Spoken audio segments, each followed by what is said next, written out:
where he's competed as a wild card here, and actually in 2019 had a really almost career-threatening injury as a result of another rider hitting him in a crash, but came back incredibly strongly and is racing here on the Ducati Panigale. He brought some of his team with him. As he was saying, this was a very late announcement. He told me himself that the deal was only signed on Sunday, so within 24 hours they announced it, and within 48 hours, or actually within about 36 hours, he was on the machine. So that's impressive and a real boost for the Asia Road Racing Championship. And another rider is down, finding the limits. There's plenty of scuffs on those leathers. So let's just take a look at that machine. So that's Tittipong's teammate. It's TJ Alberto, who's taken a heavy tumble, so some work for his team to do. But the marshals here extremely well trained, well practiced. You can see they've got the straps around the wheels so that they can get the bike quickly and safely out of harm's way, out of the gravel trap, so that the action on track can continue. That's pretty deep, so I think they're going to put another strap on. TJ needs to get out of the way. Yeah, that was a pretty fast crash. The bike was arrested pretty quickly by the gravel. So let's see whether he'll be able to get back. There's 31 and a half minutes left on the clock. So let's go back and look at an Asia Road Racing Championship hero, Yuki Ito, with the Yamaha Racing Team ASEAN. Always a popular rider, a rider with a big heart and a fantastic record in this championship and in the All Japan Championship. He's currently in this session only just getting going. In the first session he put in a 136.9, so nothing close again to what he's capable of. But these are practice sessions, and often they're used by riders to get the setup right. As you see him squirming under hard braking into turn 12, accelerating hard out, and that was a 137.9, so he's heading in the right direction. Yuki Ito.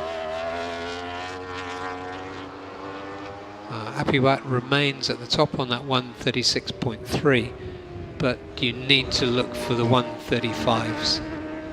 And there's Haruki Naguchi, who's already seems to be becoming popular in this paddock. By dint of the work he's put in, he's going to come into the pits. That's what the leg signal means after this lap. But he's making himself popular in the ARRC paddock. He was the All Japan Supersport champion last year. He's just 21 years old, bags of potential. This is his first time on a superbike. He's put loads of work in. He's got faster and faster, and he was in the mid 136s in the last session. So great start from him. And here is Adam Noridin on this beautifully prepared 1XOX TKKRB BMW S1000 RR. As we watch him come through casually.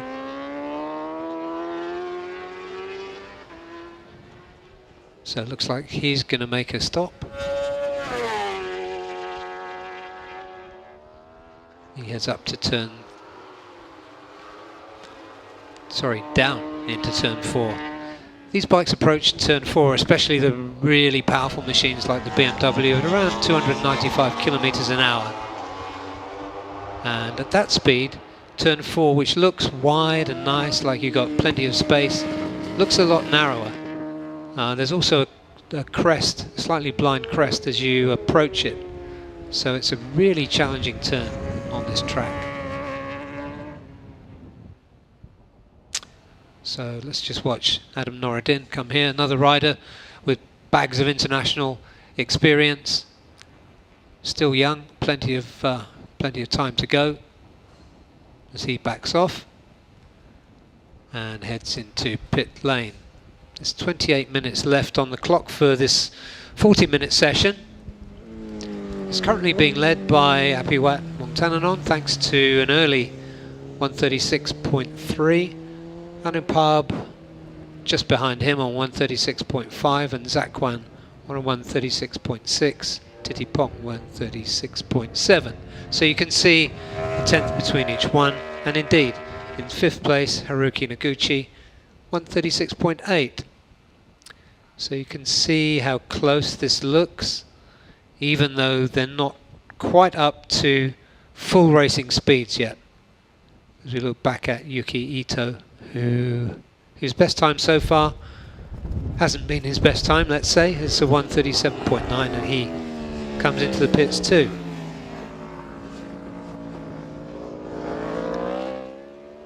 And there's Kazma Daniel staying out on track. His best time so far, 137.3. And another rider with international experience who is cutting his teeth on a superbike, getting used to it. He's been working closely with the tyre technicians, with the Olin suspension technicians, to get the bike set up to his liking and just to learn to ride a superbike. As he takes it nice and gently into turn 3 and opens it up for the blast down to turn 4. You can just about see the crest I was talking about from that camera shot. And there he goes. They go through there in 4th gear after braking from around 295 kilometers an hour. So Kazma is on 137s. We've got 5 riders in the 136s. Who's going to be in the first into the 135s? Kazma's got plenty of space to himself now. He's the only rider out on track. There have been crashes this session for Paswit Titiwararak, who's been going well but took quite a hard tumble. So he's out of this session, and also TJ Alberto. He took his Ducati into the gravel. So those 2 riders are currently at least out of this session. As Kazma completes another lap. 137.3. That last lap was a 137.6, but he's getting the laps in. He's learning his markers. He knows what he can do. Increasingly with this 1000cc superbike. You can see there, that is turn 2, which doesn't look like anything if you trundle up in a car or in a safety car or something like that. And he's testing the brakes. What can he do there? He can't do that. Just got out of shape. So that's another lap. That's not going to go into the record books. But we're back now with Haruki Naguchi, number 73, on an out lap. Another rider who's put in some really good work on his superbike debut, his ASB debut. Just 21 years old and having a really good time riding this superbike. His team is SDG Motorsports,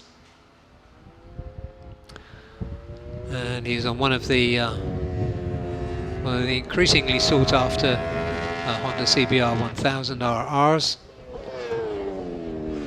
This one does seem very well prepped.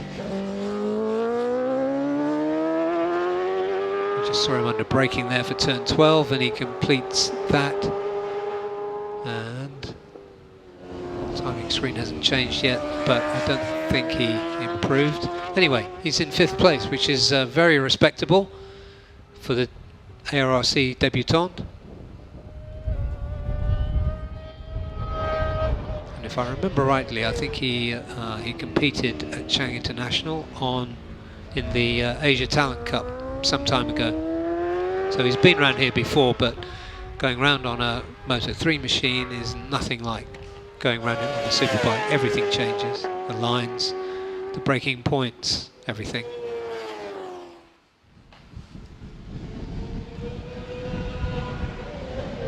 But as we've said several times in this session and in the previous session, he's getting the laps in, he's getting the mileage in, he's getting the experience.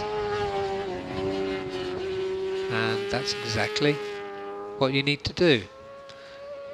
Another rider we haven't mentioned or indeed seen during this session has been the reigning champion, Aslan Shah Camarosa, who's been keeping his powder dry today and in the two-day test as well. In the two-day test you could see he was testing some braking markers and where he could get away with especially late braking, experimenting with the new Dunlop front tyre, which does give extra stability under braking. It's a completely new tyre designed for this series. Haruki goes through again. This time it was a 137.1. But the new front tyre from Dunlop has been very well received by the riders. As I said, you can brake harder and deeper on this new front tyre. Dunlop have also produced, as we've been talking about in social media and elsewhere, a qualifying tyre, which is really going to make things exciting and add a new dimension to this class in qualifying tomorrow. Each rider has just one set of qualifying tyres, which they'll be allowed to use. The qualifying tyres are actually good for 3 laps, which is quite long for a qualifying tyre. And the tyre technicians are expecting up to a difference of up to 1 second a lap from the qualifying tyres, so that's something to look out for tomorrow morning. And with we're mid-session now. I suspect in the next minute or two more riders will come out on track after the short break. Now we've got, I think that's Zakwan and Gary Salim on track. Yep, it is. Familiar numbers there. 21 for Zakwan, 31 for Gary Salim.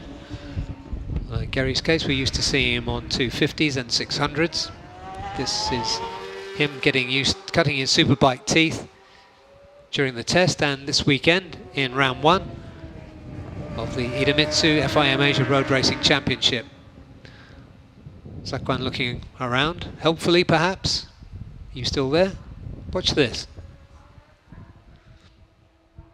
But they're taking it nice and easy round on this out lap.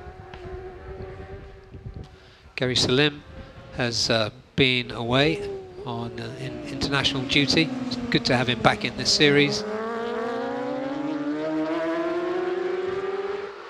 His achievements have included being a double race win at Sentul in his home country of Indonesia in 2017 or 2018,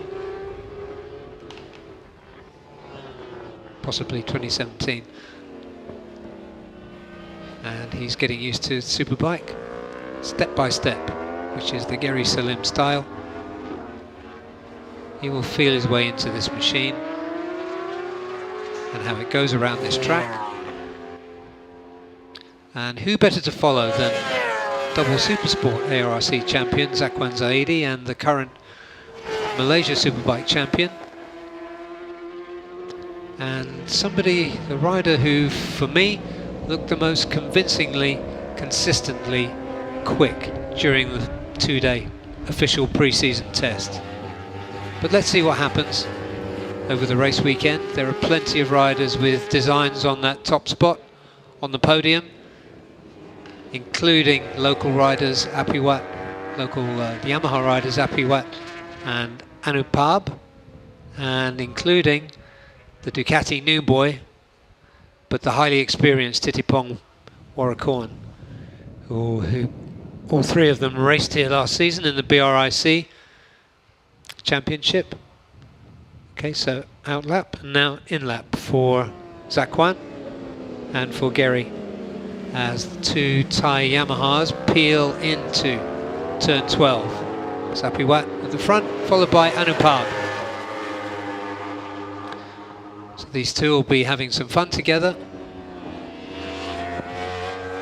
They're both currently leading the timing screen here. Sapiwat, number 24, is on 136.3. Anupam, 136.56.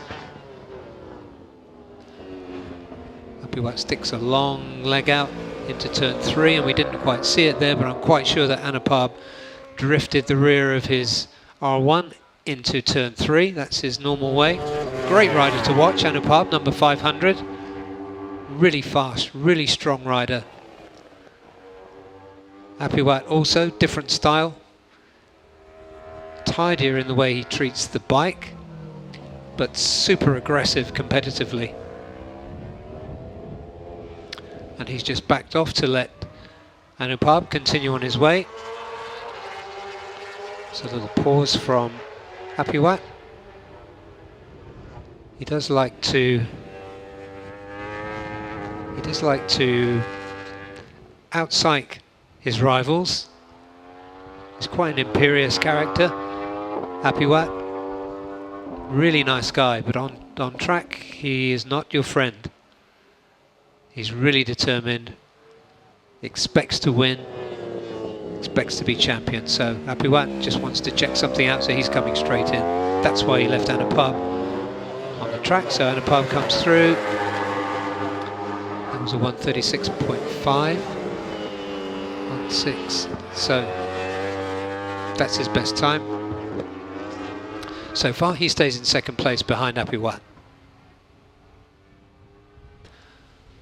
We've got two Hondas just behind Anupam there. So I think Zakwan and Gary Salim have come back out of the pits. And there he is, Aslan Shah Camarosa man. Let's take a good look at this man. Now 38 years old, the reigning FIM Asia Superbike champion.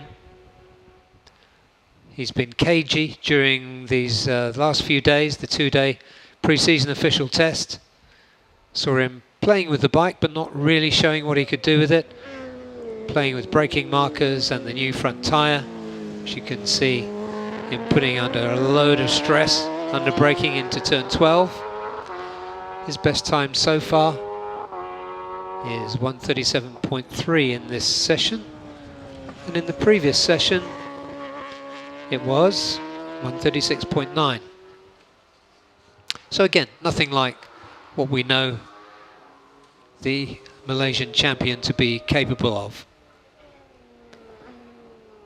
2019 we saw some fantastic battles with Titipong Warakorn on this Chang International Circuit,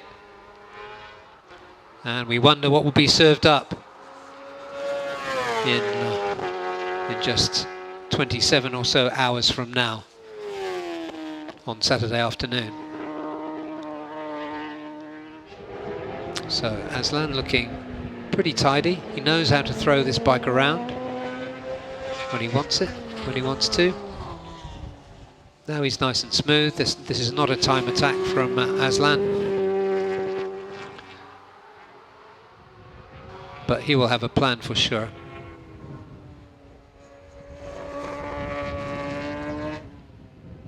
You can see the pink line on the rear tyre. That's a soft tyre, so he's going to come in this time. So definitely not a time attack. So he sits up into the pit lane road. Sapiwat at the top is also in the pits. Anupam is out on track. Titipong is on an outlap, and so is Haruki Naguchi.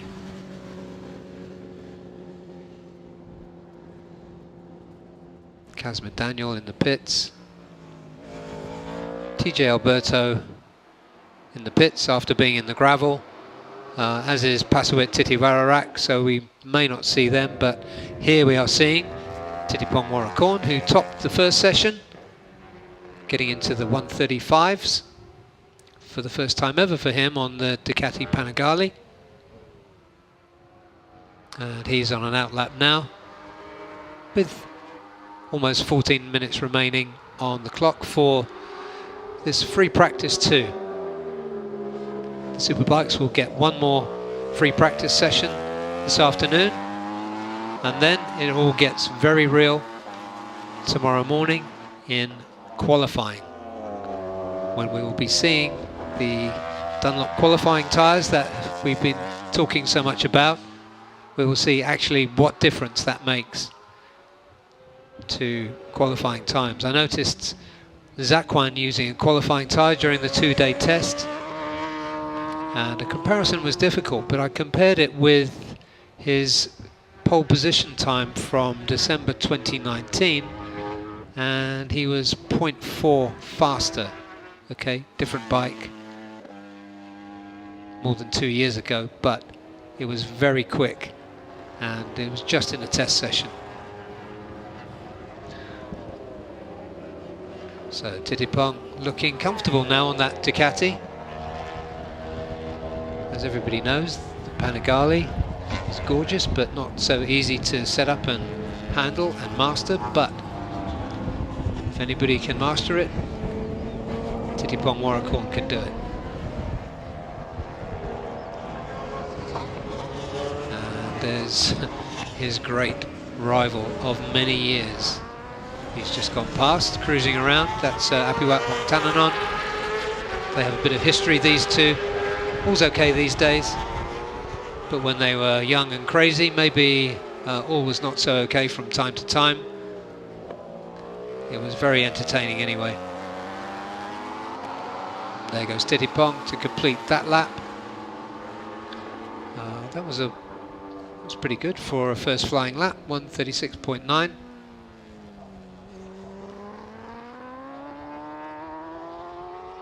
Apiwat staying back for now.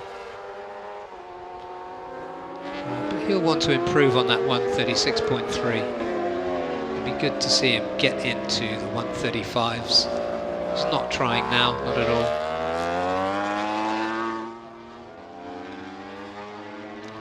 I think he'll allow a gap to open up between himself and Titipong, and then launch an attack on the clock.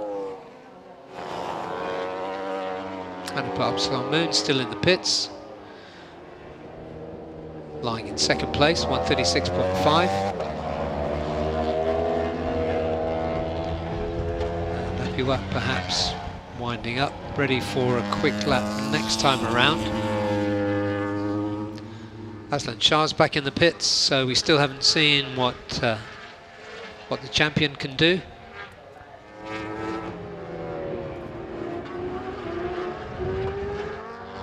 There's a bike off the circuit there. That is a mechanical failure.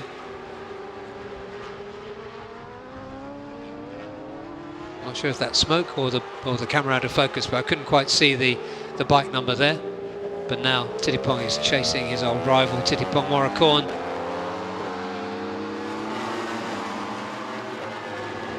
And that was a 1:36.8, so they're upping the ante. 1:37.1. Oh, and that is Adam Noridin,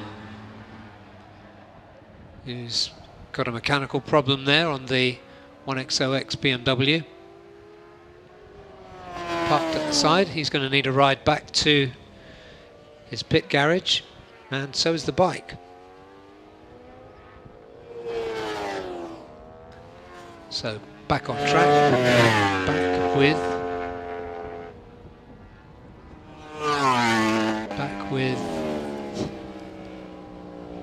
oh, okay, too fast, testing the runoff area. 24, as we said earlier, if you were with us, that the incredibly long, deep runoff area at turn 4 tells you how fast the straight leading up to it is. On a 250 or even on a 400, if you're good, you can take that flat out. But on a superbike, it's fourth gear corner. So the two Thai riders, one on a Ducati, one on a Yamaha. It's a red flag.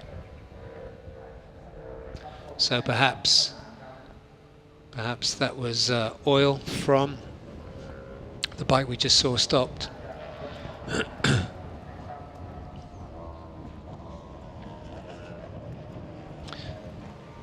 So that means the riders need to come in an orderly fashion back into pits.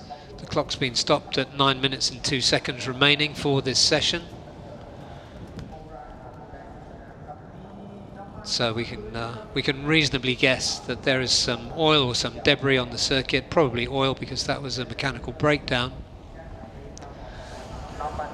not a crash.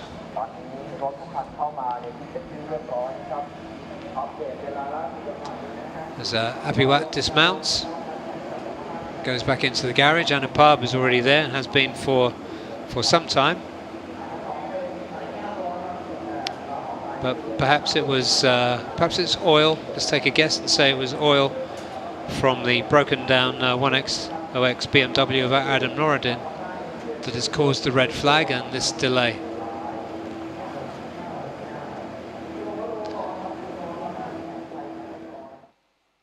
Apiwat there with one of the Dunlop tyre technicians from the UK. I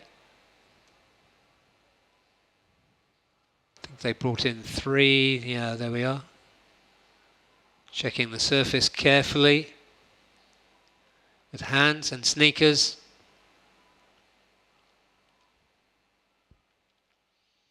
See what kind of clean-up operation is going to need to be done. You can see this is quite near the beginning of the fast straight from turn 3 down to turn 4.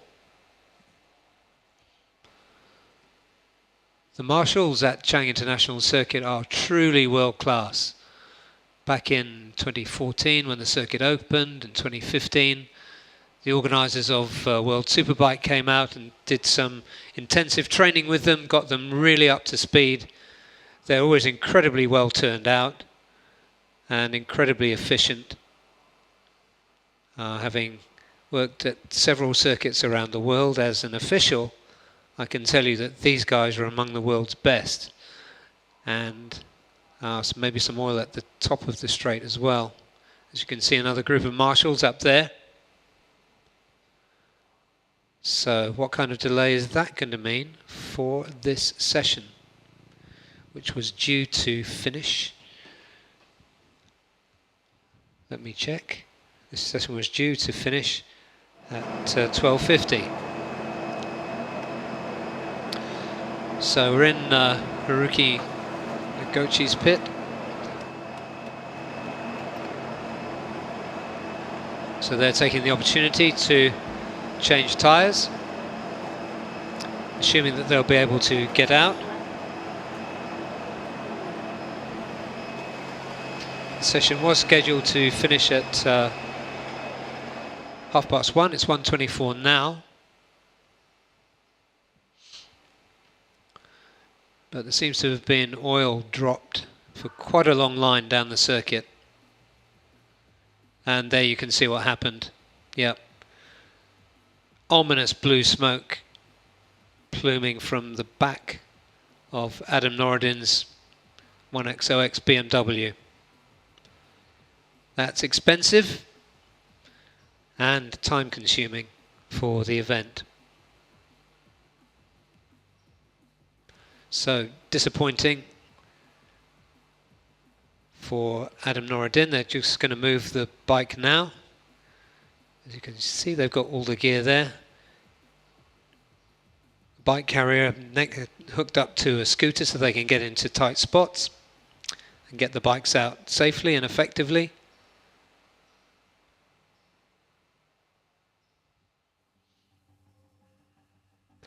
So a close inspection going on and a decision about what to do will be made shortly. And that's Zakwan Zaidi talking to a tyre technician, number 21. See, he's got tyre warmers on and it could be on a new set of tyres. They've had time to change the tyres in case they can get back out again. Same for Gary Salim's machine.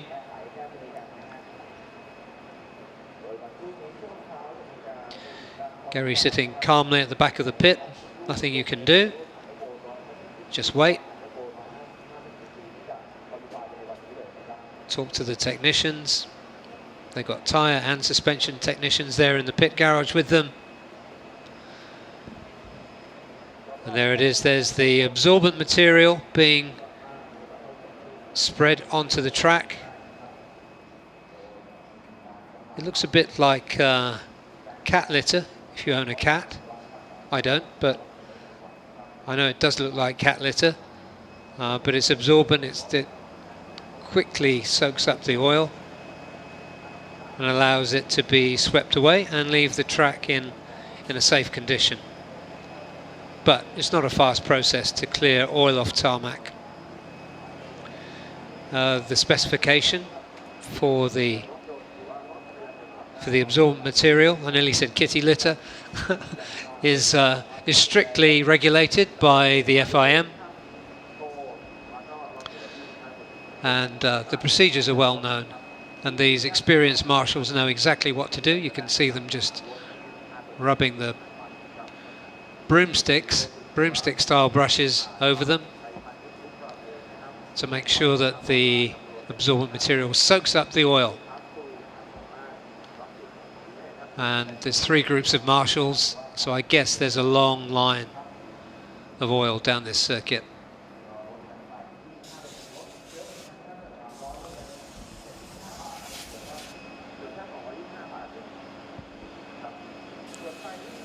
So it's a busy time. These marshals haven't had their lunch yet, so they've got a little bit of overtime to do, as indeed we do in the commentary box. We do. I'm alone here, but as we do in the TV team. It's Gary Salim. Calm, collected. Just wait for a decision to be made about whether the session will be ended or whether they'll go back out. Yuki Ito's ready, that's his bike, number 76. With the technicians using it to hold themselves up. So that's ready. As is Kazma Daniels, his teammate. So they're ready to go as and when they can go.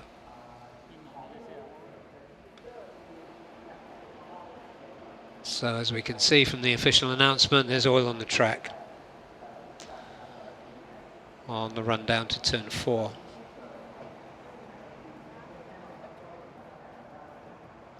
So they're extending that long line of absorbent material. So it's going to take a while. So we'll wait to see what the race director decides to do. Whether to call it for this session or whether to wait for it to resume.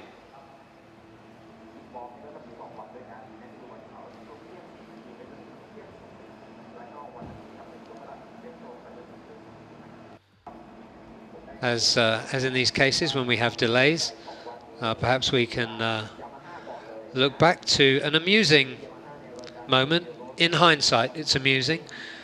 When World Superbike was here one year, I think World Superbike was here for 3 years before MotoGP came in, because they tried to differentiate between the tracks that the World Supers and the MotoGP come to. But it began with World Superbikes here for World Championship Racing from 2015. And on one occasion, the FIM technical director for World Superbikes, Scott Smart, himself a racer of great note, but well established now and respected as the technical director, he was doing an advertising promotional lap for Kawasaki. And as the technical director, he went out on a bike where they had not tightened up the oil plug sump. So he tore off on an exhibition lap and dumped a long line of oil around this circuit. And to mix a metaphor, was left with a lot of egg on his face for a technical director to do that. He could see the joke, which is why I'm telling it now. I'm sure if he was listening, he wouldn't mind, because he is such a great, so respected as a technical director. He's done so much for World Superbike and was such a great racer himself. a nephew, I believe, of one of the all-time great British racers, Steve Hislop. TT winner, multiple TT winner, who died tragically in the early 2000s in a helicopter crash. But Scott Smart, great racing heritage, done so much for the sport, and he just made that little mistake that some people won't let him forget. But it's something to talk about on a day, in a moment like this. You can see two lines of absorbent material joining together. They're going to meet in the middle at some point, and then there'll be lots of brushing and checking to make sure that there's no danger whatsoever for the next bikes that come out on track. And there's Aslan Shah's BMW 1XOX TKKR BMW. I was going to say he's relaxing at the back of the garage, but the knee trembling says not so much. He looks like he's ready to go. Staying focused. But it will be, if we do resume this session, it will be several minutes. Just looking at the work that's going on out there on the track between turn 3 and turn 4. Aslan Shah's got plenty to show us about what he can do on this machine, in which he was so impressive in 2019, the inaugural year for ASB1000. As you can see, a whole platoon of marshals there on the track attending to this, and a guy on a moped riding up and down to grind the absorbent material into that line of oil, improvising nicely. Really good work by the marshals here.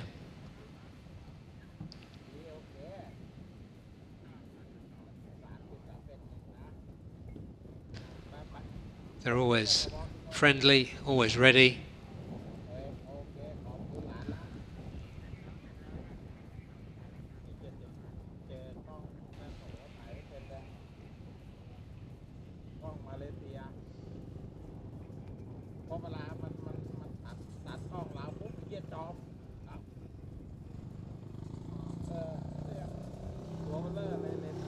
And we've just heard that pit lane is due to reopen in 5 minutes to complete this session, as we watch Haruki Naguchi studying his data. Nice close-up of him. His face isn't so well known in this series, so good opportunity to get to know him. He's been working well and being cooled down there by one of his crew members. But on early showings, I think he's going to be one of the great competitors and great characters in this series. And there's the official announcement. Pit lane due to open at 13:37. So that's just over 2 minutes from now. So the riders have stayed ready, as you've seen. Aslan Shah looked particularly keen to get back out again. Haruki Naguchi is always keen to get back out, it seems. And no news, no further news anyway, about the state of the bikes belonging to TJ Alberto and Pasuit Titi Wararak.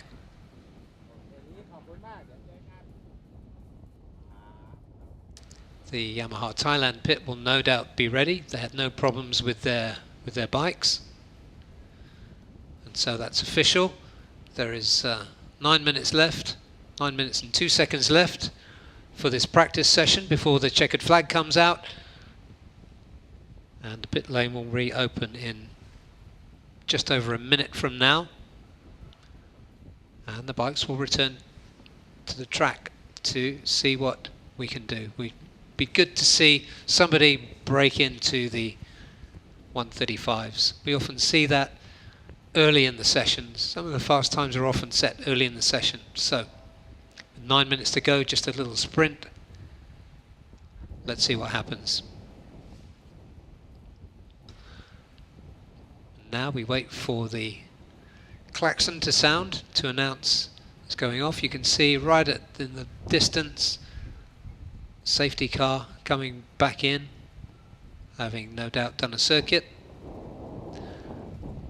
The FIM safety officer for this event is Meng Heng, is a racer of an ARRC racer of note from the early 2000s. Incredibly fast racer, incredibly well respected around the paddock, and doing terrific work with FIM Asia. I was lucky enough to run into him yesterday.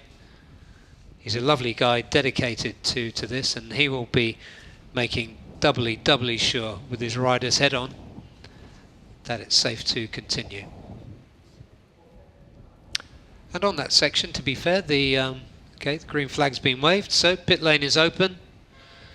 Shortly you will hear the varied roars of these 1000cc four-cylinder machines as they get themselves ready to get back on track and complete this second free practice session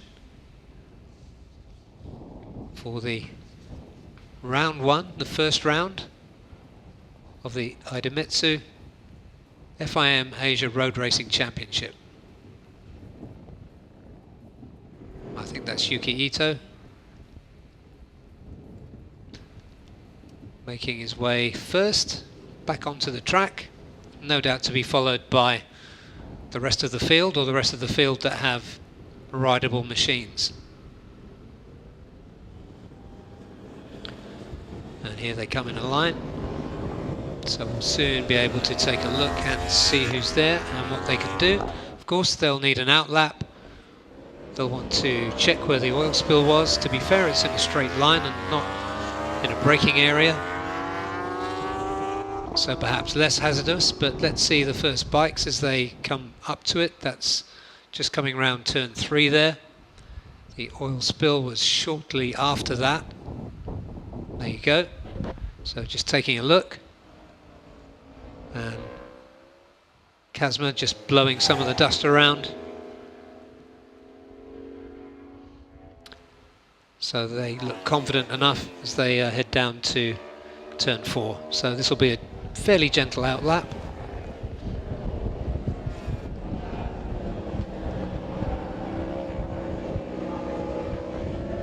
As the riders assure themselves that everything is okay after that unfortunate oil spill. We'll get updates this afternoon about the state of the two bikes that have had mechanical problems. Oh, sorry, the two bikes that have had crashes and that one with mechanical problems. Just going round there is Zakwan Zaidi, number 21, on the Honda Asia Dream machine. Oh, sorry, that's 31. That's Gary Salim, teammate for Zakwan Zaidi.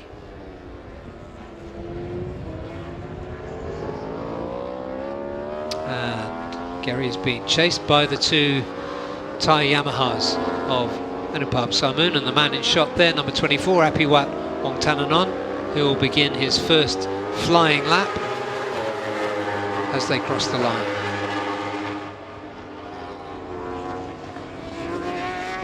Down into turn 1, and then a long fast blast through the kink that is turn 2 that you can just see in the middle of your screen there, and then up and braking hard, drifting into turn 3, the hairpin, which takes them onto the fast straight. So this is very much a stop-go section of the track, very fast speeds followed by hard braking.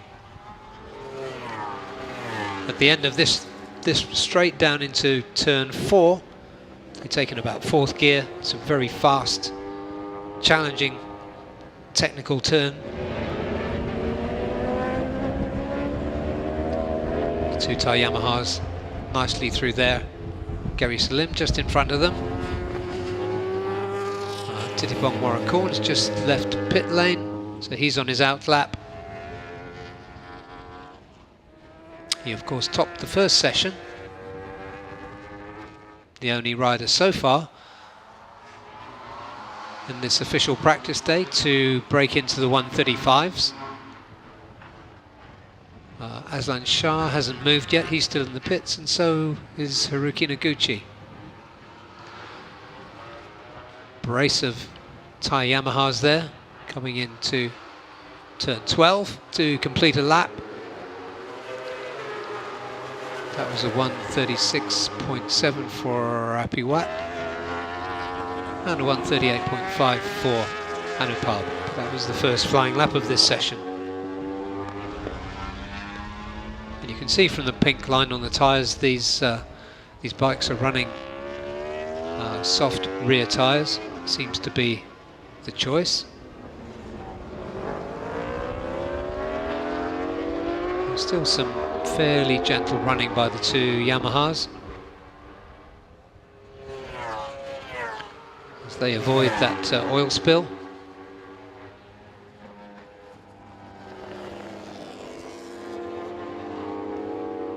And there you get an idea of the speed of turn 4 as they go into the long sweeping turn 5, which tightens up, challenging turn, left-hander, and then you have to flick it right into turn 6.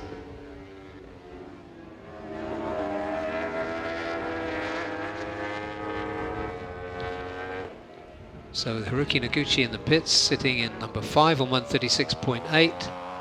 Aslan Shah sitting in the pits in 8th position on 137.3. Let's see who's going to really put the work in for the end of this second ASB1000 practice session. Lanky leg goes out for Api Watt Wong Tananon. He pushes that R1 into and out of turn 12. So that was a 138.9, so not close to his best lap by any means. And Yuki Ito is there at the front on the Yamaha Racing ASEAN machine. I think that was Gary Salim that just ran wide. And there goes Zakwan Zaidi to start another lap. Zakwan has he got close to, but hasn't bettered his time from before the red flag. So he's sitting in P3 on 136.565. We haven't seen Titipong, he's out on the track somewhere currently.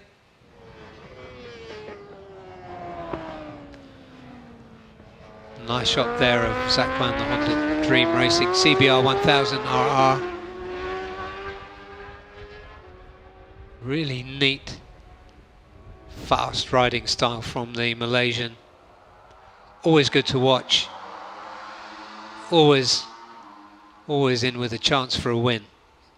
On a bad day, he'll always pull in a good position. And his mistakes, there have been mistakes, but they've been few and far between. A really good racer. And I believe still races underbones for fun in Malaysia. This is a very well sorted machine. This new Honda CBR 1000 RR with the extra R at the end, meaning it's racing trim. Let's see what happens to Zakwan's time as he comes into turn 12.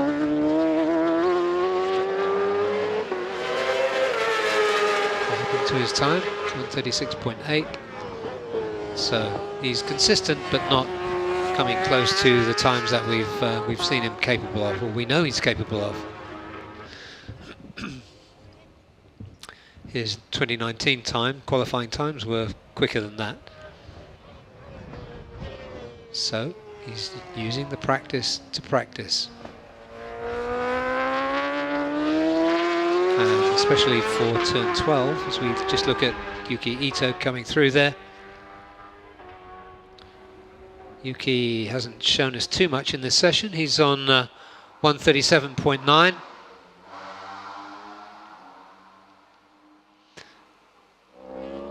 Just looking at the timing screen now, no change at the top. flags out. Casma Daniel has crossed the finish line for the last time in P7. Let's see if that changes as more riders come across. Apiwat and Anupab are through.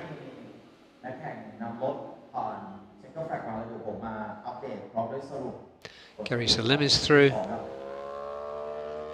Yuki Ito is through. So they're finished for the day. Not for the day, for the, let's call it a morning session. It is afternoon here, but there's a break, after which we'll come back for the third free practice sessions for all 4 classes. Bikes coming down there to the practice start area, the officially designated practice start area, which every circuit has. This is sensibly placed near the top of the straight between turn 3 and 4.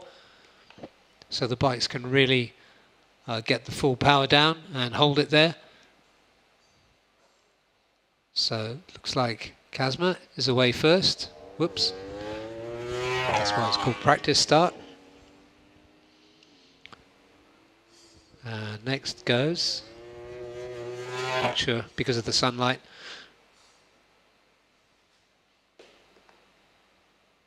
There is Casma Daniel. Getting a superbike launch does take some practice, and this is his first real outing on a superbike. Tremendously talented rider, so he will get there for sure. In the first session,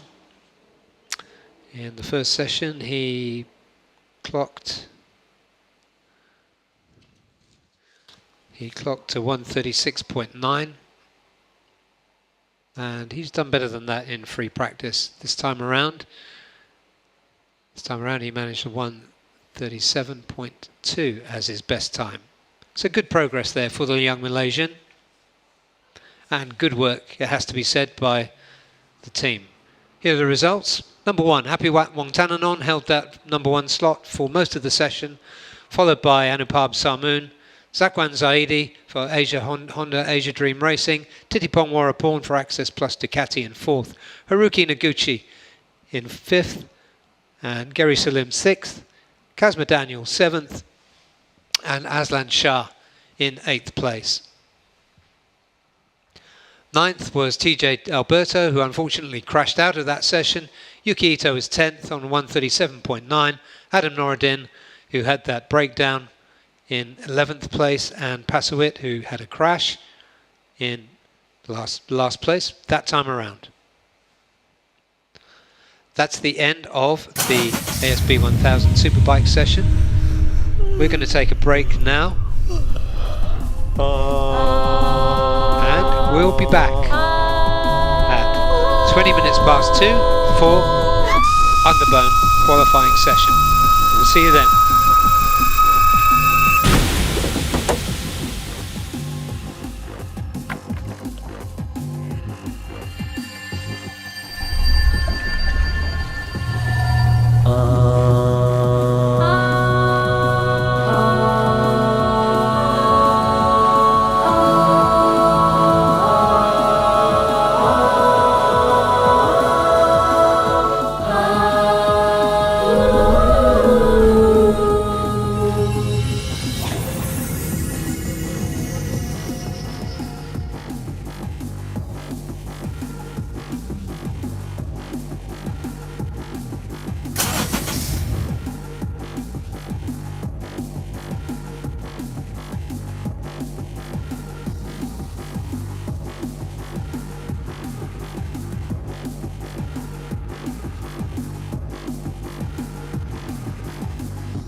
Good afternoon and a very, very warm welcome to Chang International Circuit in Buriram, right in the heart of Thailand, and round one of the 2022 IDEMITSU FIM Asia Road Racing Championship.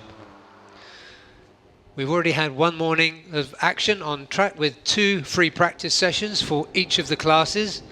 Now things get serious with the qualifying session for the underbone 150s. So in their 2 practice sessions this morning, there was a target time set by 2 riders, by Izzat Zaidi and by Wayuaji Trilaksana, of 2 minutes. 2 minutes dead is really the target. No other rider got close to that, but in qualifying we would expect the riders to be pushing harder during this 25-minute, or the remaining 25 minutes on the clock. Most of the riders have completed an outlap, and now they are getting serious. So the rules of qualifying for underbone are a little different to the other classes, and as there's been a break of 2 years, let's just refresh what happens here while the riders get warmed up. So qualifying is this is like a normal qualifying session, so riders will be placed from 1 to 20 or however many riders there are, but grid positions will be determined by a super pole shootout tomorrow morning, in which the first 15 riders will go out in reverse order. So the slowest of 15 will go out first, and then it will come all the way down to number 1, but whoever gets the fastest time in super pole, that determines who will sit on pole position. So the super pole shootout determines the top 15 positions. So riders here are competing to get into that super pole contention position to finish in the top 15. And just to complete the rules, if there is rain tomorrow, then the positions from this qualifying session will stand. So I hope that's clear. So let's go back to the track now and just look at what's on track here and what happened this morning in the first 2 qualifying sessions. As I mentioned, Wayuaji Trilaksana and Izzat Zaidi both set times in the 2-minute range. Wayu slightly faster, 2 minutes 0.295 seconds, which was about 0.2 quicker than Izzat Zaidi. They were the only 2 riders in the 2-minute margin. Following them were a clutch of top contenders, including Pirapong Luiboonpeng, who rides the Yamaha for Team One for All, and Ayman Noridin for Cardinals Racing Team, who is in your picture there, the second of the black and gold bikes. And who else was in contention? Nazarul Izzat, well in contention. Siafik Rosley, Oi Yuzu, Pirapong's teammate in Team One for All. He was also very quick. Afif Amran and Giancarlo, Philippine rider Giancarlo Mauricio, was also up there and showing very well in the second session, and so far in this session was fellow Filipino John Emerson Inguito, currently lying 7th and on a 2:06. The fastest time you can see at the top of the screen so far in this very early part of the session goes to Izzat Zaidi again. Let's just go to the LFN pit for a moment. We're looking at the 157 bike of Morabil Vitoni, which is spending probably a little bit too much time in the pits for this time in the session. So he's sidelined for the moment. Number 14 on the reddish machine there is Pirapong Luiboonpeng, definitely one of the contenders here and a local man to Chang International Circuit. As you can see, the riders there are going through turn 12, and that completes their lap. So, Wayuaji Trelitsana sets the pace. He's on a 2-minute 1.705 lap. This is his best lap so far. Just behind him, in fact a little way behind him, about a second and a half, is Siofik Rosley on a 203.3. Pirapong is in a 203.5, and then Izzat Zaidi, who topped the second session, is on a 203.9. Filipino rider April King Mascaro from Uma Racing is on a 204, as is Nazarul Izzat Uezu and Afid Pratamaditya, I apologise, on 205. But these are early days, and if you're looking at the white lines there and you didn't see what happened in the morning, then it was the an engine failure by one of the 1XOX BMWs, that belonging to Kazma Daniel, that blew its engine at the top of that straight, which runs down from turn 3 to turn 4, leaving a long trail of oil which took some clearing up and caused a long delay to the session. But that's what you could see, those white lines were there. And if you are joining us for the first time today, as I mentioned, you're very welcome. This is the first time in 2 years that we've been able to have the Asia Road Racing Championship running, and it's 2 years and about 3 or 4 months since it last ran here at Chang International Circuit. Just coming in there is Dimas Julie Admoko for LFN. Really striking graphics on those bikes. Now you can see a group. Whoa! And that's one of them getting twitchy on the entrance to turn 12. But Afif Amran, number 50, and Pirapong Louis Bung Pen, number 14, get through there nicely. And no change at the top. Gupita Gressner, who's a little quiet this morning, has jumped up into third position. He's on a 202.6. As you can see, this big group of bikes approaching. Pirapong, I think, has dropped back, trying to maybe find himself some space on the lap. It's one of the Cardinals machines. Two of the Cardinal machines round that turn 3 first. So far we've got Wayuaji, Ahmad Afif Amran, Gupita Kresna, Ayman Tayruddin and Siofik Rosley. The top 5. Number 6 so far is Izzat Zaidi, and then Pirapong Louis Bung Pen, and the quickest Filipino so far is John Emerson Iguito, and there's a rider off. There's blue smoke there, which is never a good sign, especially in this class. One thing about the underbone 150s is that there are very few tuning restrictions, so the engine builders have to strike a really fine balance between making them the engines as fast and as powerful as possible, but also to make them reliable for race distance. It is a fine balancing act, and sometimes it doesn't quite work out, and that could be what happened there. So let's take a look at some of the runners and riders here going through. We've got Ayman Tayruddin, number 55, and 42 there. That is Hafid Pratamaditya. I must practice that. They're going across the line now. Hafid went through, improved his position. He's up to 4th place with a 202.7. As you can see, these bikes using every bit of the track. And again, rules for qualifying, or rules for any session, but particularly in qualifying, are that if you exceed track limits, then that lap will be disqualified from qualification. So we just see Jordan Badarou peeling into turn 3, getting out nice and cleanly. The rider in behind him not so much, as they puff through the absorbent material that was used to clear up the earlier oil spill.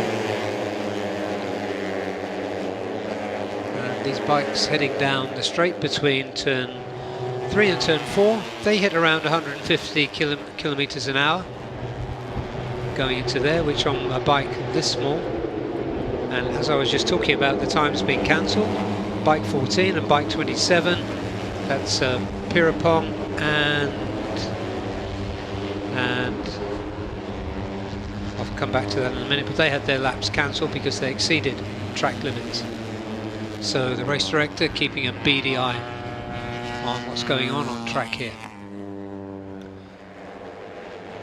At the front of this group you can see Afif Amran, number 50 on the Yamaha, and Pack following him through. Slipstreaming is a big part of underbone racing. All these guys, all these experienced riders that you can see at the front here are very, very good at slipstreaming, very canny racers. So these 4 bikes are going to go through to complete another qualifying lap. A little bit of nudging between the first 2 through there. And Gupita Kresna has gone to the top, and he's the 3rd rider of the day to get into the 2 minutes. He's on a 2 minute 0.8. So good showing from him after a little bit of a quiet morning. And John Emerson Minguito, also impressive, coming up with a 2:01.6 to go into P2. Wayu Aji Trilaksana is in P3 with a 2:01.7, ahead of a whole clutch of riders on the same time.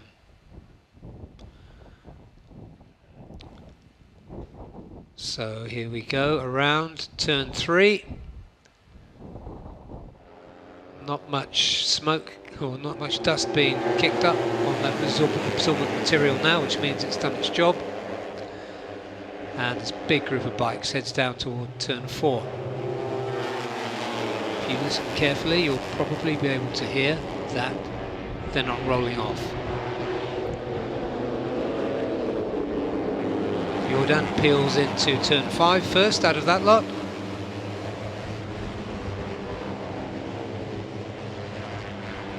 And bike running wide, that's nothing unusual in this class when this many bikes are running together. And Ivan Noridin staying close to the front of this group. Pirapong is in there too on the orangey red bike. It's Pirapong, number 14, just alongside John Emerson Minguito, number 22, who's really making his presence felt. And here they are, 5 abreast going into turn 12. And almost somebody got out of shape there. I think that was Giancarlo Mauricio, another one of the Filipino riders, and 2 bikes down. 2 bikes down, that's number 27, that's Siofik Rosley, and one of the Hondas. Riders okay. The bikes look okay-ish. Maybe a little scuffed. Let's see if they can get back.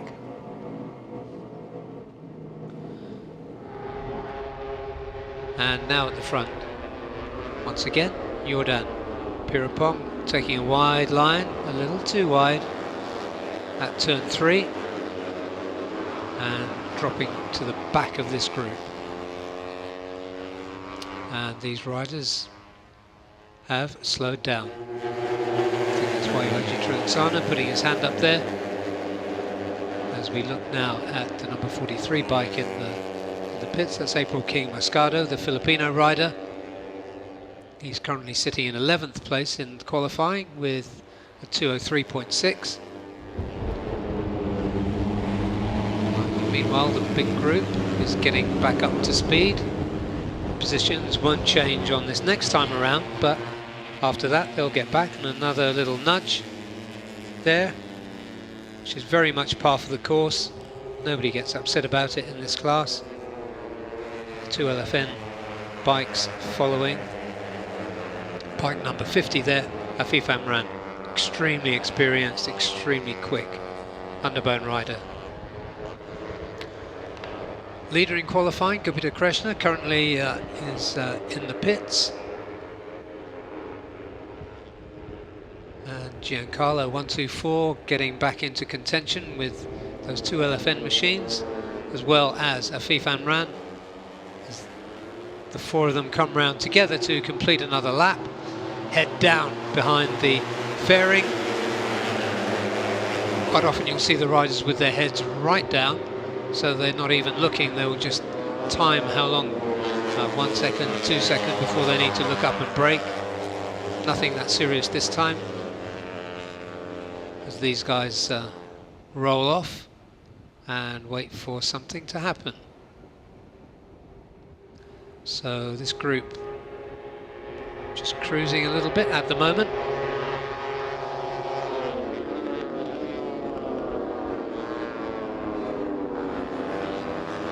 And around turn 3 once again. Nobody pushing.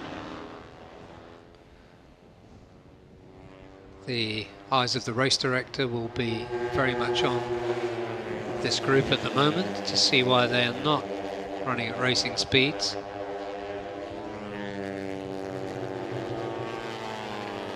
But in any case, there they go, around turn 4, and that's Piraponglu Ibumpen in the pits for on his Team 1 for All Yamaha.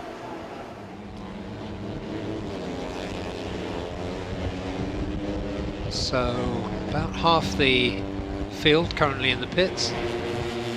We go back with Afif Amran, number 50. He's doing some very good work out here today. Now in a sandwich between the 2 LFN machines. The first of which is Jordan Badarou, who's been very active in these sessions, and hand up. So these guys, at least 2 of them, are going to be, 3 of them are going to be coming into the pits, probably all of them. 1, 2, 3, 4, that's it. And out of that group, that leaves, can't quite see the number there, but that was the other LFN machine on the track. So Afif Amran, Giancarlo Maurizio, and it must be Oiwezu come into the pits. And there we're looking at the number 22 bike of John Emerson Inguito. Great work from him all day, and indeed good work in the 2-day official test earlier this week on Tuesday and Wednesday. Talking with his teammate.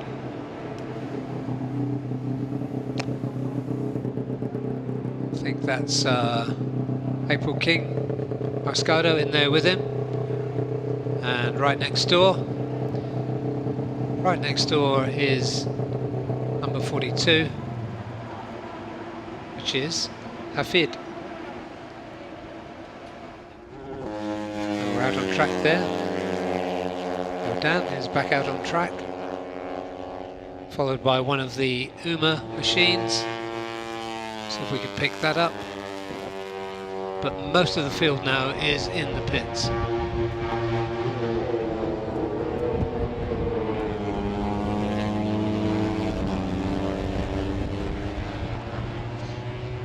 So looking at the places, we got Gupita Krishna with a 2-minute.882 in P1, provisional pole. P2, John Emerson Inguito, great work from the Filipino. P3, Wayuaji Trilexana, and behind him Siafik Rosley. Those 2 very close in the late 201s. Afif Amran 201.9 and Piraponglu Ibumpen 202.5. Afid after that. We're just looking at their number 43. That's April King Moscato.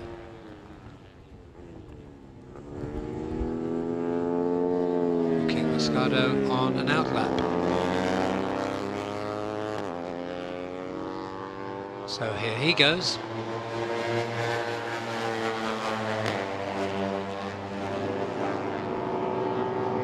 We wait for the clock to come up on the time here, but there's a rider just off at the side and back into pit lane.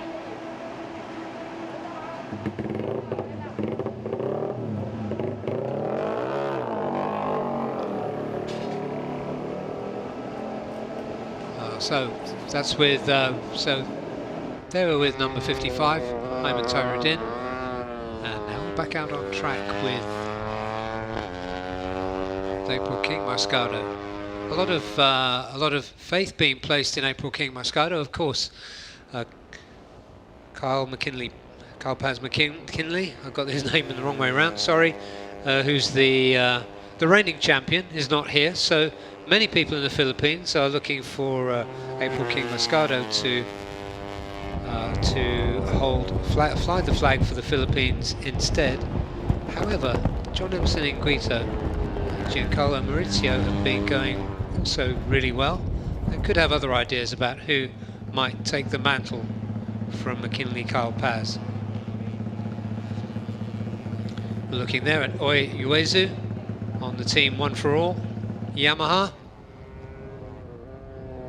Let's return back to April King. As we said, a lot of faith being placed in this rider, who's been looking pretty smooth, pretty confident. But as we know in underbone racing, what happens in practice, what happens in qualifying, and even what happens in Super Pole doesn't necessarily point which rider is going to come through in first position. Anyway, April King having some quality track time on his own. He's currently on a 203.6, so plenty of room to improve. What would help him to improve would be some slipstreaming. And there's another slow little bunch of 4 bikes circulating, 2 LFN machines.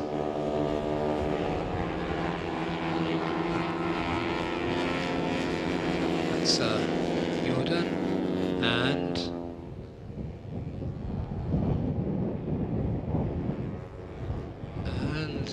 both got three-figure numbers, so that must be Jordan and,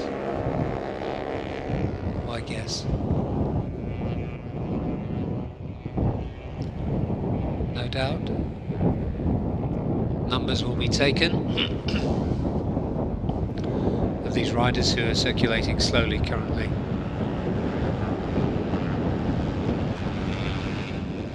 So yeah, there's 202, that's Dimas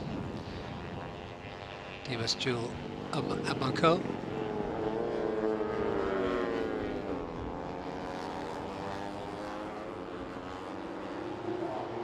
And so they're going through there, that looks like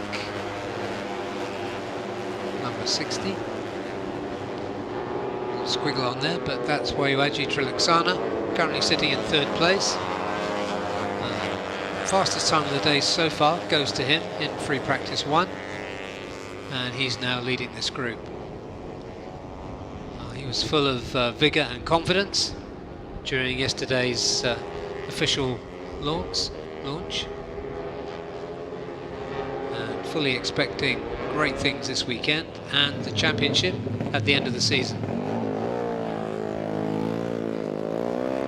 Okay, more riders starting an outlap.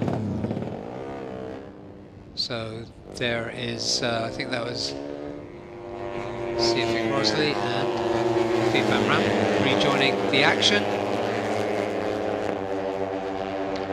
You can see the crest there as you run down to turn 4 at very high speeds. That makes a scary experience.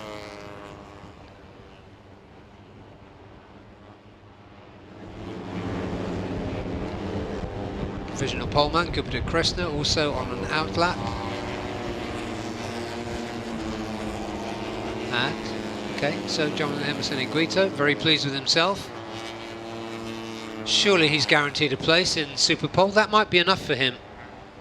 Perhaps he's going to call it a session. We just look at Dimas Juliet Mako there on the LFN machine.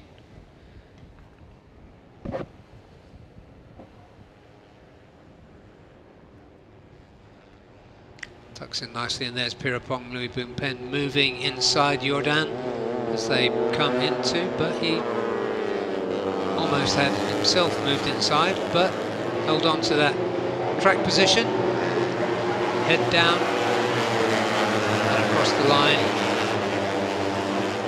No improvement on his time, that was a 2:03 something. And they're going fairly casually into turn one, those two riders, Jordan and Pirapong.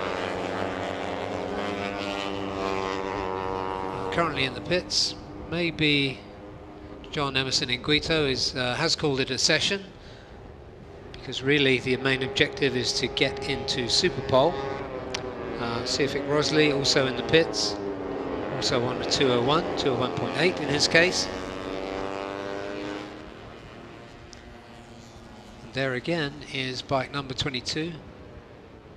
Okay, so he didn't call it a day, he's back out.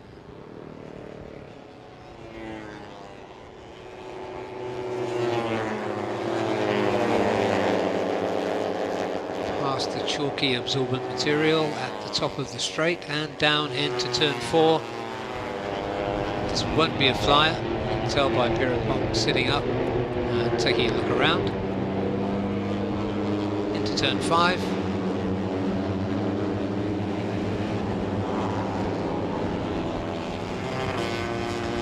The infield section they go, and we're looking there at the number 23 bike of Gupita Krishna. So there in one shot you have two times champions, Wahyu Haji Trilaksana and Gupita Krishna, both Indonesian, both two-time champions, both really great guys as well. They're just coming up behind Jordan. I think that was going through.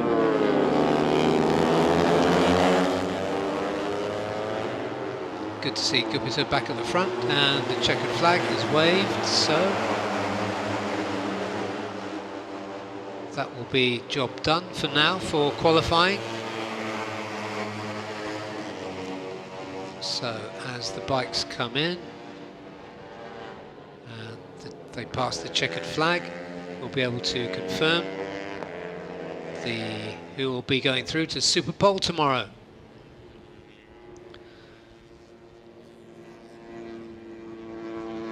Gupita is well clear at the top. No, there's nobody going fast enough on track to threaten him.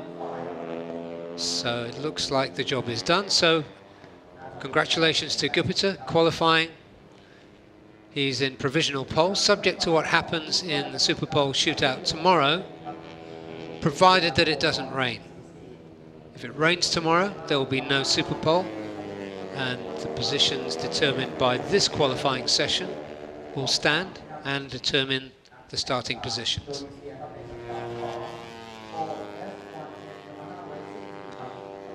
So certainly the first three should be confirmed. Gupita, John Emerson Inguito, who was clearly delighted with that second position in qualifying. Wahyu Haji Trilaksana, he'll be more than happy with third. Sefik Rosley in fourth, Afifan Ran fifth. Pirapong Luibungpen, he's in the fifth, he's in the pits and in sixth place. As we just watch Gupita Krishna complete his day's work. Head for the garage. He'll be pleased with that after a quiet morning, and I have to say a quietish two-day test.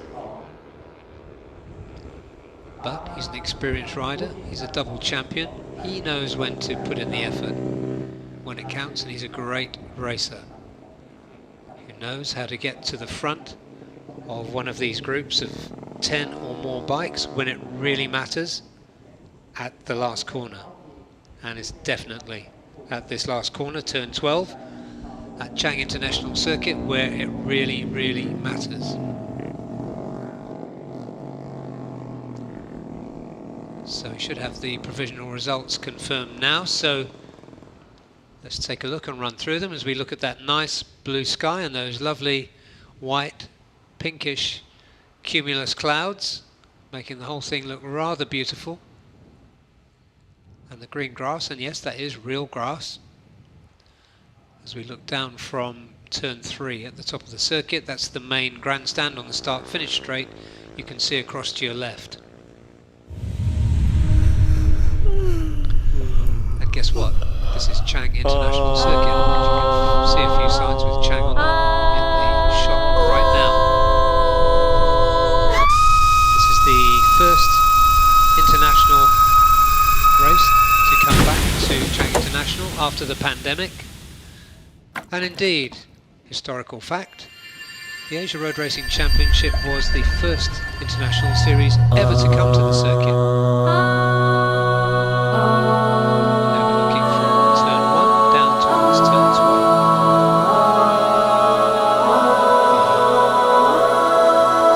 The iconic sign, Chang International Circuit, marking where the front of the starting grid will be tomorrow, when racing gets underway tomorrow afternoon. As we wait for the results to come up.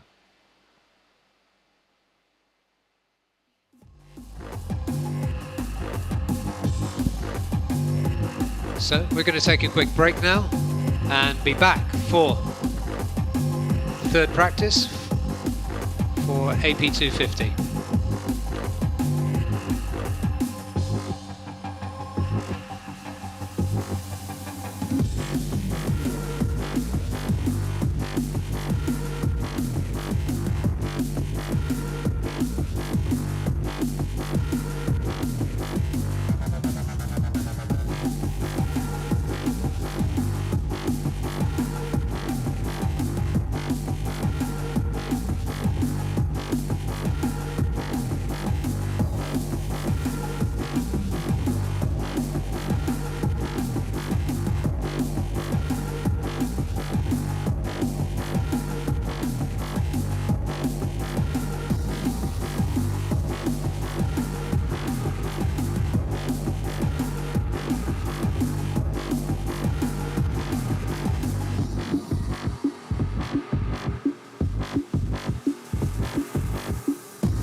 Welcome back to round 1, practice session 3 for the AP250s for the very first IDEMITSU Asia Road Racing Championship round for 2 long years. We're here at Chang International Circuit if you're just joining us, and we've seen some very interesting pointers to what's going to happen over the weekend in qualifying and the races this morning. And now we're into the well into the afternoon session. We've just had underbone qualifying. Now it's free practice 3 for the AP250s. The story so far, looking at the combined results for free practice 1 and 2 this morning, is that reigning champion Andy Mohammed Fadli was quickest. Best time 1:53.227. Second best Aldi Satya Mahendra for Yamaha Racing Indonesia, and third Andy Fadli's teammate Aiki Iyoshi of the Mosul Sniper Manual Tech Racing Team Kawasaki. Fourth was Adanenta Putra, and then 2018 champion Reza Danica RNs on the Astra Honda. We're just looking now at those 2 Kawasaki's, the Kawasaki's of champion Andy Fadli and challenger and teammate Aiki Iyoshi. A very tough, determined and friendly Aiki Iyoshi, the young Japanese rider. And just behind them we have got a rider running wide at turn 3, which you'll see a lot, especially during the practice sessions, because you're braking from maximum speed down to not very much speed at all for turn 3, which is a hairpin. And in all classes we've seen riders running off there and a couple of crashes, although nothing serious, good, which is good to know, happy to say. So most of these riders on track now are on their out laps. It's just the 2 Kawasaki's out of the contenders, the 2 Kawasaki's who are on flying laps. Aldi Satya Mahendra is on an out lap. And now as these go across the line, all the riders you can see on track are on flying laps. And at the front there, number 1, 2, 3 is Reza Danica RNs, the 2018 champion, leading that pack. And quite a long way ahead of them, I think that is Aiki Iyoshi. You can see Honda's lining up there. That's Adenda Putra just behind Reza Danica as they go round, and another rider, sure enough, runs off and rejoins at the back. So there you have it, Reza Danica RNs and Adanenta Putra, the 2 Indonesians, getting together and plunging down through the fast turn 4.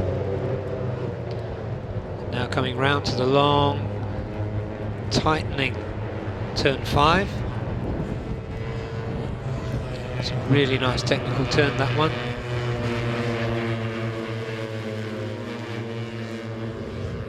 So far, surprise, surprise, Andy Fadli is topping the timing screens. The actual times probably don't mean too much right now. With the 1:56, there's probably 3 seconds to come off from that. Just in the background there, the building you can see is the Brick Box Hotel, where they have small rooms people can stay in overnight, which overlook the track, which is a nice creative idea. Going into turn 12 there at the front of that pack was Hurjanatna Firdaus, who's been doing some great work during the test and in the first 2 practice sessions this morning. He finished 9th on combined times with a 1:54.4.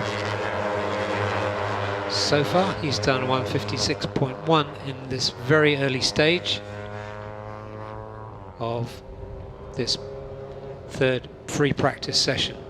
Qualifying for these bikes will be tomorrow morning. gently does it. Again, this time into turn 3. Nice smooth line. It might look good to back it in with the slide, with the back sliding around all over the place, but it's not the fastest way through, especially on these smaller engine machines, these 250s. Really, you need to try not to lose traction. You lose traction, you lose speed, and you haven't got the extra power to come back in and recover from it. So these two riding quite comfortably as they go into the technical section, which begins with turn 5. There's Reza Danica, number 1, 2, 3. Always good to watch. Really good 250 rider. As he follows Urgent. Sorry, that's Adinatra Putra, number 21. So two very experienced 250 riders running together there. And staying ahead of a group of riders, kind of strung out group of riders just behind. There's no peloton effect yet in this practice session, although expect to see it in the race tomorrow. So Danica goes through first, and his time that time around was 155.1. That's his best lap of the session so far. Adinanta did a 156.9, which is not his best lap so far. And just tucked in behind Adinanta is Satya Mahendra, number 57, on the Indonesian Yamaha. So Reza Danica, you can see, has got several bike lengths between him and Adinanta as he charges down the long straight towards turn 4, over the crest, and smash it over to the left, and then take it round to the left again for turn 5. So a lot of time on the left side of the tyre between those two corners. Saldi Satya going through there. Reza Danica still some distance ahead of this group.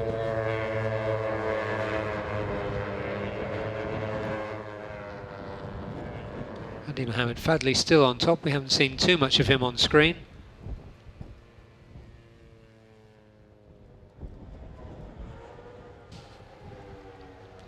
But we have seen a lot of these. Aldi Satya Mahendra, who's running close to the front. Adinanta, and there's Piawat Patumios, number 188, the Thai Honda rider. He's been amongst it all morning, and indeed all the way through Tuesday and Wednesday in the official free practice for the IDEMITSU Asia Road Racing Championship. Definitely no slouch, and more than capable of winning here. Piawat. And there are the two Kawasaki's. Number 108 is Andy Fadli. Number 37 is the Japanese Aiki Ayoshi. They both expect to be on the podium both days this weekend, and who would bet against that? We've seen great things from both of these riders, and over the years it's been interesting to watch Andy Fadli. He was always quick. I think he's just about 21 years old now. He was quick from when he was very young, 15, 16, 17 in this class, but often crashed or made mistakes. And it was in 2018 that he really started to mature as a racer. And memorably, just something that stuck in my mind was he put a really good race together at the Bend in Australia in 2018. And I marked it then, and I actually, luckily enough, I actually said it, that I felt he'd learned how to put a good race together. And he put several more good races together in 2018. and he put a brilliant championship campaign together in 2019 and won it. So it's really nice to watch how riders can progress in this championship. A lot of people fancy him as a 600 rider, but he needs the backing to do that. So for now, he's defending his championship. And right now, he's defending his on-track position from his teammate, Haruki Naguchi. Okay, so Andy's going to come in on this lap. And his teammate will stay out. So Andy's still at the top. Not on a stunning time yet, on 154.6. Aldi Satya Mahendra is second on 154.1. And Haruki Naguchi, who you can see just crossing the line there, is in third position currently. And behind them is Adinendra Putra as we watch Haruki Naguchi go through turn 1, head up through the kink, which is turn 2 officially. And into the pits now. We're in the Honda Racing India pit. Looking there at Setu Rajiv, the more senior of the two riders here. Senthil Chandrasekaran is the other one. As we come back to look at Aldi Satya Mahendra, one of the men on the move. And interestingly here, the third bike in your picture is that of Cao Vietnam, who's a really quick rider. He perhaps doesn't have the factory support that some of the other Hondas do. You can just see that. I think that's so he's now running with Pia Watt, who's definitely one of the men to watch. We know what Cao Vietnam is capable of when he's given an even chance, which is he's capable of winning.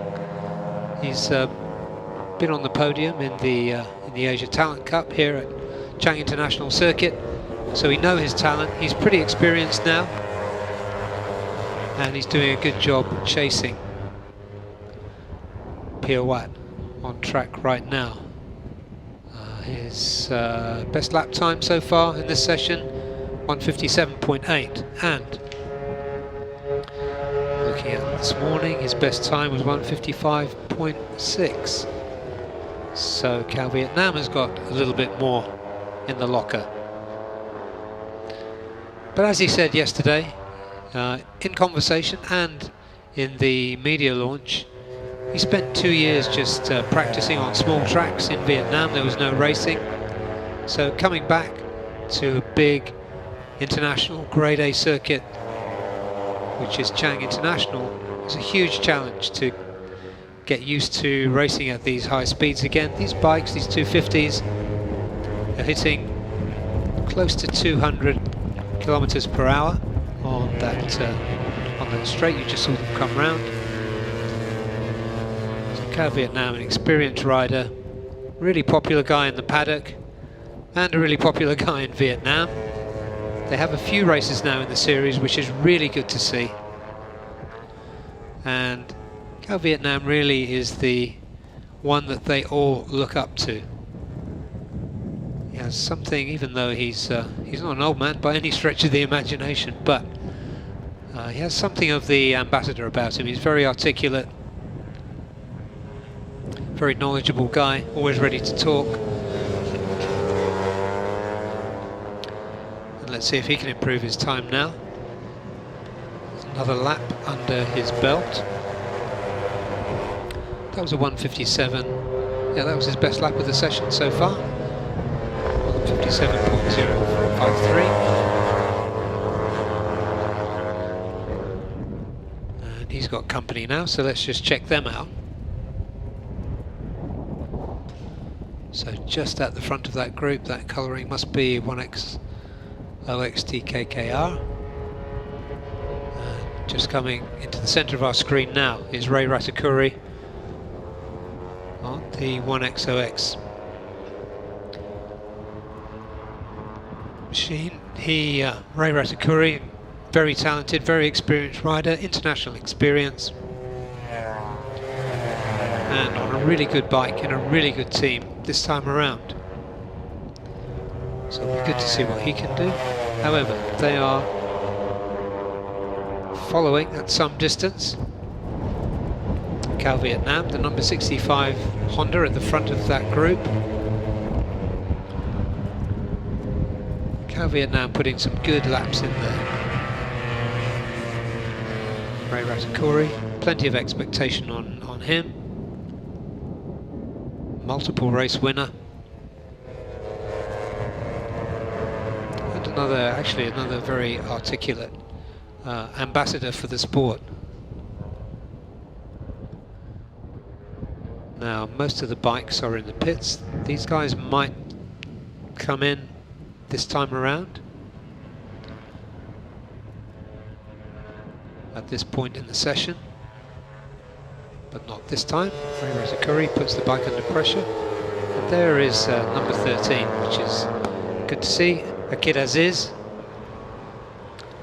one of the most exciting underbone riders ARRC has seen in recent years, now stepped up to 250s, and the very different, getting used to the very different experience of riding a normal, configured, designed motorbike. But doing, as you would expect, doing a really good job. He's down in 15th at the moment on a 157, so that's about 3 seconds off the best time so far, which lies with Aldi Satya Mahendra. Adinanta is second, Piawat third, Andy Fadley, don't very often see him this far down, but he's fourth. But they're all in the 154s, so not really close to what they're capable of.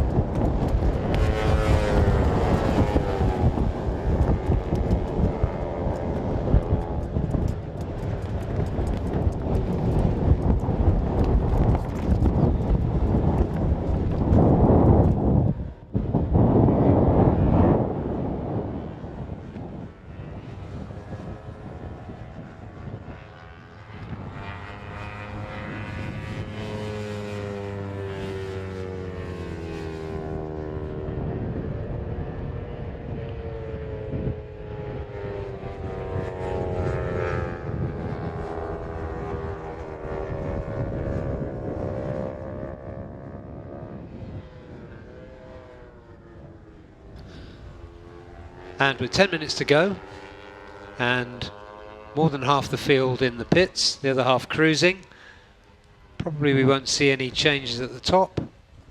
And at the top is the number 57 bike of Aldi Satya Mahendra. So we can see there Akid Aziz and Ray Ratakuri coming into the pits.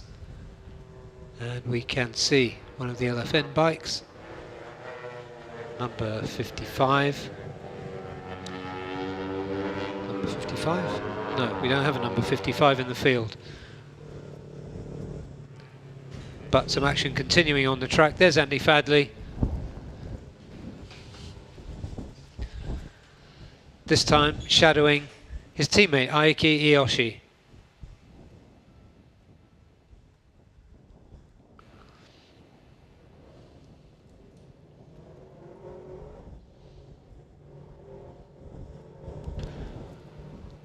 So Aiki Iyoshi leads these bikes down towards the final turn.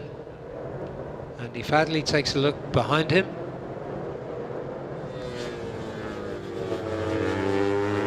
Only one bike there, no problem. And across the line they go. That was not a remarkable lap for any of them. So no position changes there. As some of the top riders come back out on track, including the top three, Aldi Satya Mahendra, Adinanta Putra and Piawat. They're coming back out, and so is Reza Danica RN. So you can see a long snake of 250s now coming up the straight towards turn 3.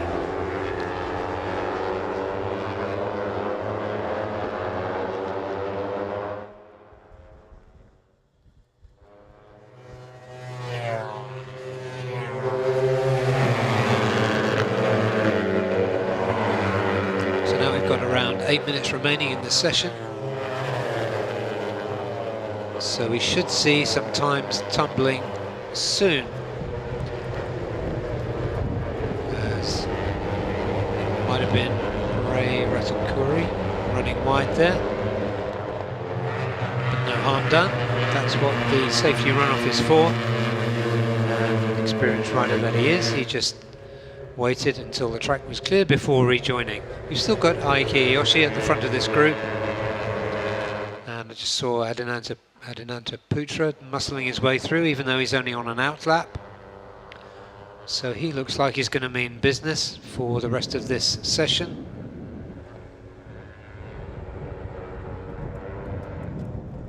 That's Akira Aziz, the number 13, going through. He's on 157 and looking to improve.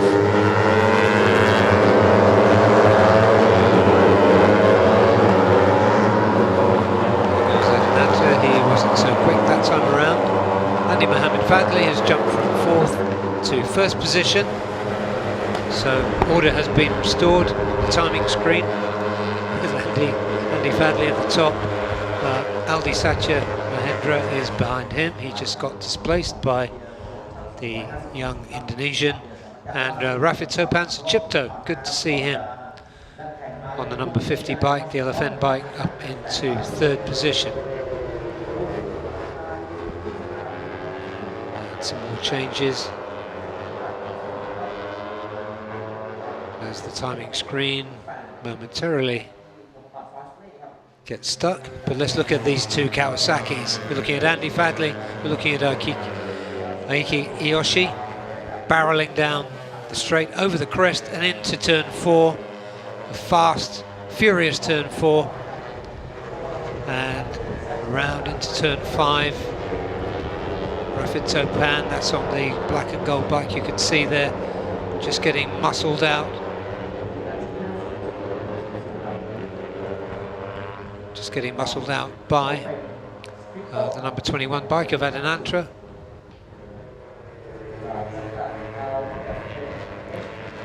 So you can see from the body language, there's more pressure going on these bikes. The eyes are focused of the riders and they're going for it in the next 5 minutes or so left in this session.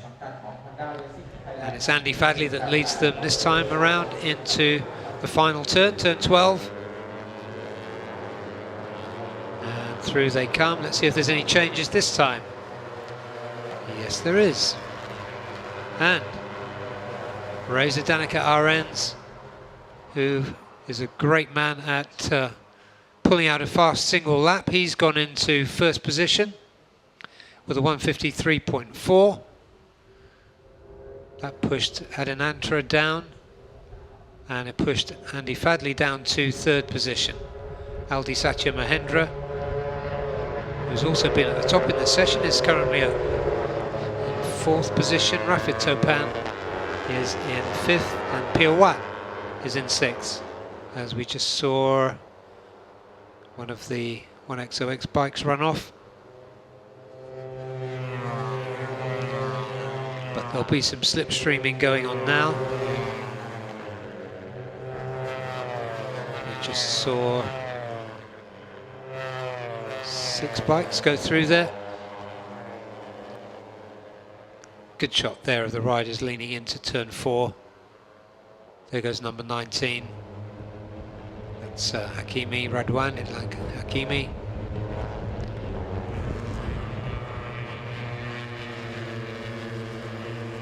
And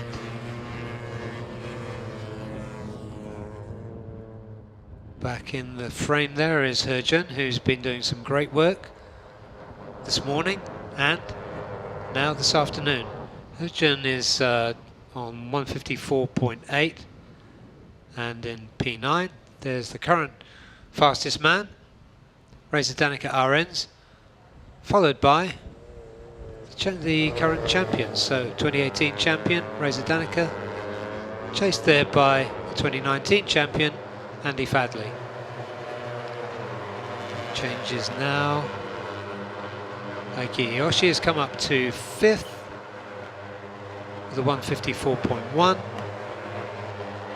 Reza Danica stays at the top with 153.4. As the minutes tick down, they'll probably get 1 or 2 more laps, as we just watched Adinantra ahead of, I think that was Iyoshi, and Rafid Topan running a little bit wide there, allowing the Honda through.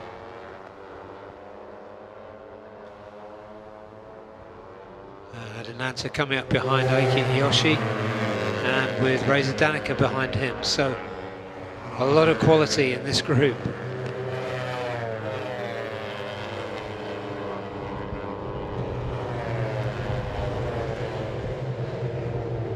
And Reza Danica slips through as they go through this section.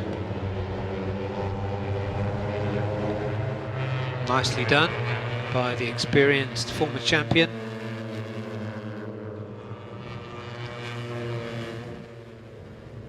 Adinantra just behind him, and fending off another 3 bikes, including both the Kawasaki's.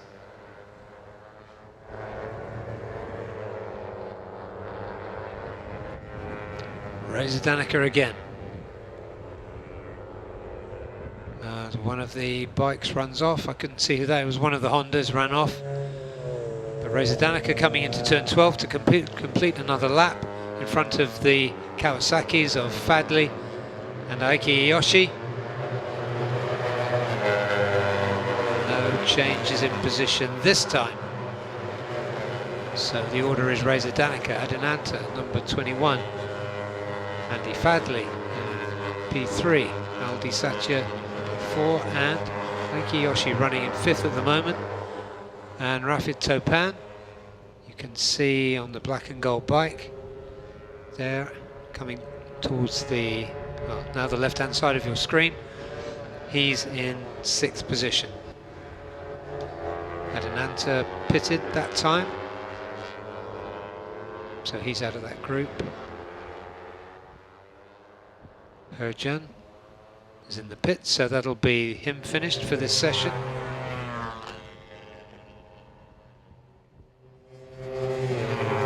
Some of the riders having a look around now. We've probably got the final positions here for free practice 3.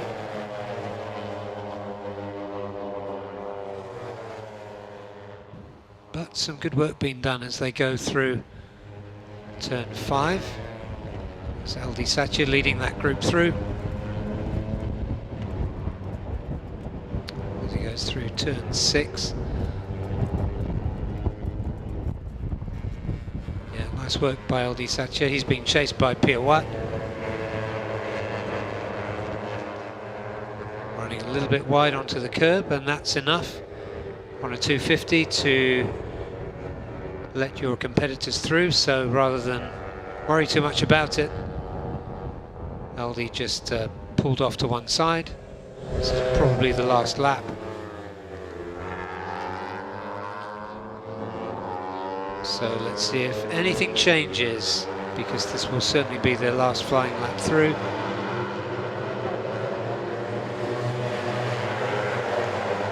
No, that's it, they're finished. So the positions are Reza Danica RNs, always a good man to bet on in a shootout. He's in P1 with a 153.4. Adinantra, who's already in the pits, is on 153.5. And closely grouped, you've got Andy Fadli, Aldi Satya, 153.8 and 9 respectively, and then Aiki Iyoshi, the Japanese Kawasaki rider, in 5th place, Rafid Topan Suchipto in 6th, Piawat, the Thai Honda rider, in P7 as they just come up to the practice start mark.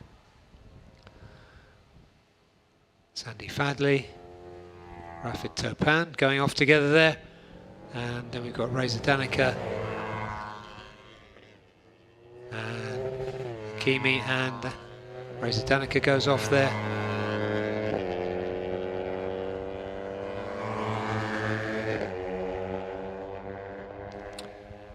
that's the end of the third practice session.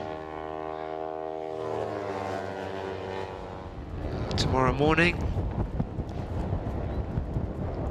I can just give you the time for the qualifying for AP250s tomorrow. Qualifying for AP250s will be 10 to 9 here in Thailand, 0850. They have a 30-minute qualifying session ahead of the race 1, which will be in the afternoon.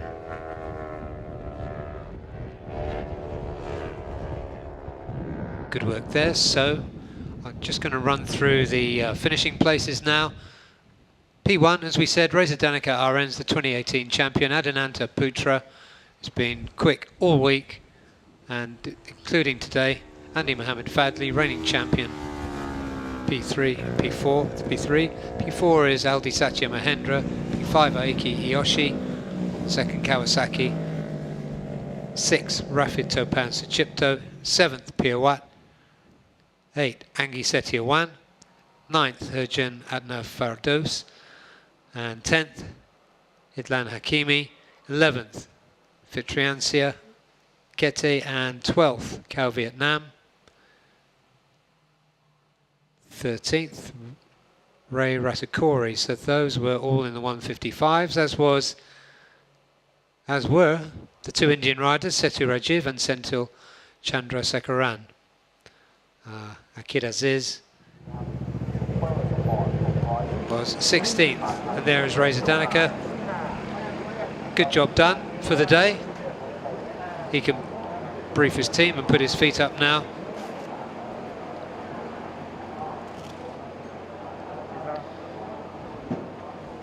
Very good work by him. Not the fastest lap of the day, but good enough to head this session and take the honours. We'll be back in just about 10 minutes for the third practice session for Supersport 600. Don't go away.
Welcome back to Chang International Circuit. And if you're just joining us, this is the first day of round 1 of the 2022 IDEMITSU Asia Road Racing Championship. And what you just saw there was Ratapong Willarot preparing himself for action in this third qualifying session of the day. Ratapong came through really strongly in the second session this morning to finish second place. He joined the 139 club, which is the place you need to be competitive in this class. As we watch some more riders come out. We've been here all week at the Chang International Circuit. We had official pre-season test on Tuesday and Wednesday, where a lot of riders got to know their bikes again. A lot of new riders in different teams joined us, and we had a really interesting and exciting 2 days of official testing. Now it's real. Now this is the first day of round 1, and this is free practice 3 for the Super Sport 600s. Incredibly closely contested, with 8 riders on Wednesday in the last session of the official test. 8 riders were within half a second of each other. And in the launch conference, the official launch conference yesterday, all of them alluded to the fact that they have many close competitors and that the race will be hard fought. So that's something to look forward to. You're looking there at the number 90 bike, one of the debutants in this series. Very talented young Thai rider, Kanatat Jamin. And he went out, I believe, with Ratapong. This is an out lap, so everybody's taking it pretty easy. Go through your screen there, that's Ferozi Torikatula, also making his way in this 600 intermediate class.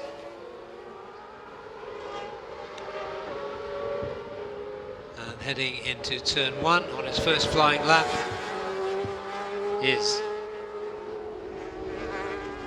Galang Hendra, who's been showing really well all week, and he has a camera on his bike, which gives us a good perspective as we hurtle down there towards turn 3, the hairpin that separates the 2 long straights on this Chang International Circuit. And there they go through turn 3, and then head down the long fast straight to turn 4, which is itself a fast corner. As you can see from the depth of the runoff, I can tell you if you actually walk down there, it's a long walk from the start of the runoff to the end. And talking about runoff, that's exactly what Galang did. But no stress this early in the session. Take a long way around, make sure he's safe to rejoin the circuit like the great professional he is. And here he goes. And let's have another look at what happened there. I think that's a replay. This has gone off again. Oh, he's gone off again. Okay. So just exploring the outer limits of this circuit, Galang, and joined there by Izam Ikmal on the scenic route around. These 2 riders are not taking any detours. This is Ratapong Willarot and Kanatat Jamin out early in the lap together. Ratapong in the front, and you can see the smoke coming off the boots of Kanatat as he braked for that turn. And Ratapong, don't do it like this. Got well out of shape on the exit to turn 3, and Kanatat's gone through. Easily done, especially if you're leading a rider around and your attention is perhaps not totally on the track in front of you. But Kanatat, no problem, he knows his way around. He especially knows his way around on a 250. It's a very different game on a 600, of course. 250s on that long straight we just saw are hitting 200, which is pretty fast on a 250. But these super sport machines are going over 250 kilometers an hour and looking at, in fact, 260, 261 we saw in the earlier sessions today. Now we're looking at two of the Hondas. Looking there at number 27, ASB1000 Andy Gilang, as he's known to his friends and fans. Leading Irfan Ardiancia. Irfan's another great addition to this class. Previously he was a really good 250 rider, and of course making the step up to 600s is a big one, and so he's finding his way there too. In fact, he was third overall in the 2019 championship. He had a few outings in 600s in 2017, 2018. He's raced 600s in the Indonesian series, but this is on a proper international Grand Prix circuit, Chang International, where MotoGP will be visiting later in the year. And we've got some on-bike footage, which means we're looking from the bike of Galang Hendra.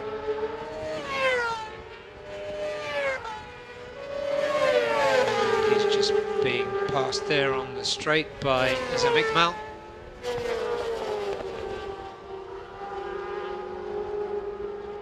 Riding with Galang Hendra again, and he's taking another detour, which means he'll know all the braking points and how hard he can brake by the time he gets to the race. Really experienced, accomplished rider, international experience too, like so many of these 600 riders. And off again, he enjoys the scenery. Clearly here in Buriram. Very fine scenery there is too, incidentally. The many international visitors that came here for the Grand Prix in 2018, 2019. A lot of them stayed to look at the temples and rivers and so on. But we're looking there at Galang Hendra from as he comes into turn 12. He's chasing there Krichaporn, Kausonti, who's been going very well today, and indeed through the pre-season tests. Krichaporn, haven't seen too much from him yet. He's on a 1:42. At the top currently at this early stage in this free practice 3 is Andy Farid Izdiha, who is no stranger to the top of the timesheets. Indeed, this morning he was at the top for free practice 1 when he did a 1:39.055, so half a second quicker than he's done so far in this session. Irfan is up into second, and a man we haven't seen on the screen yet, Nakarin Atira Puvapat. He's in third position, having done a 1:40.2. Nakarin is capable of 1:39s without any shadow of a doubt at all, and history says he's done it several times, including this week. The young Thai rider is looking in very good form. He does of course have, and it looks like he's on a quick lap now, he does of course have Moto3 experience, and is a very accomplished, experienced rider who is capable of winning, and I believe expects himself to win here at his home circuit. He lives not too far away from here, I think within 100 kilometers, if I'm not mistaken, which is about a 50% chance. And there goes Ibrahim Noridin, brother Adam is racing for 1XOX team in ASB1000. Ibrahim is in the ZK SIC racing team and coming into the pits. So Ibrahim, best time so far in this session is 1:40.6. And looking at what he did this morning, he was top of the timesheets with a 1:39.748 in free practice 2. So we're looking now at some red, white and blue in the Yamaha Thailand pit. That's Ratapong sitting back and getting ready for his next stint on track. As we go back there to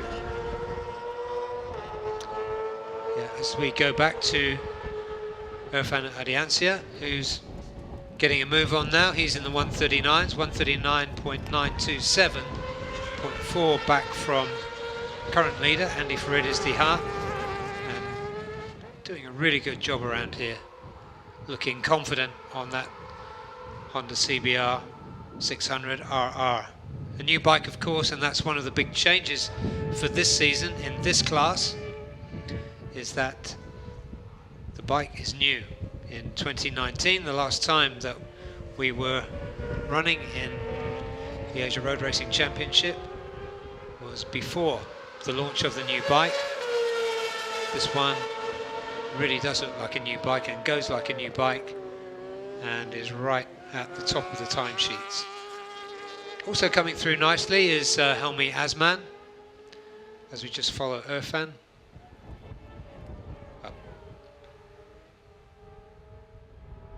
As he goes along to turn 3.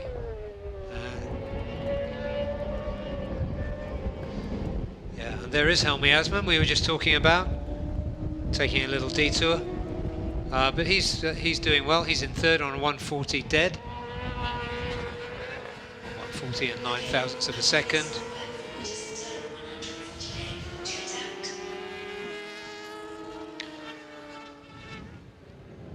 A couple of other riders running wild. Let's follow Helmi for a while. Let's see what he can do.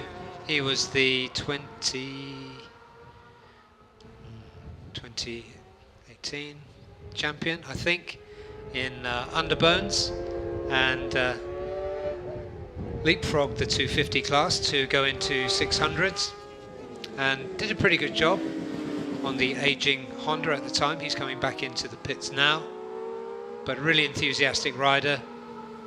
He did take quite a knock to his leg, an injury which seemed to cramp his performance and perhaps knock his confidence a little bit in 2019, but he's looking good, and the familiar smile, which is well known to his followers. And we're at midway point in the session, about 16 minutes to go, as we come back to the young Thai rider Kanatat Jamin, who was just ahead of, I think that was the number 100 bike, Kondanai, who ran wide at turn 3. Yep, that's it. Number 100. Anyway, he recovers, no harm done. It was a mistake made on his own and was useful for finding his way around the track. And that's not so good. That's a fast crash. It looks like turn 4 for, there's a lot of backlight there, so everything looks dark. It's one of the, is that Kanatat? Let's take a look. I think that's Kanatat. So he was pushing, he found the limit, I think, at turn 4. That was a fast crash. Learning experience. Yeah, that's Kanatat. Recognizing the leathers he uses in the domestic series here in Thailand. But that will put pay to his free practice 3, so he will just need to get himself together for qualifying tomorrow morning. But he can look forward to that with some pride, because he's done well. He finished on a 141 and this morning put in some good performances too.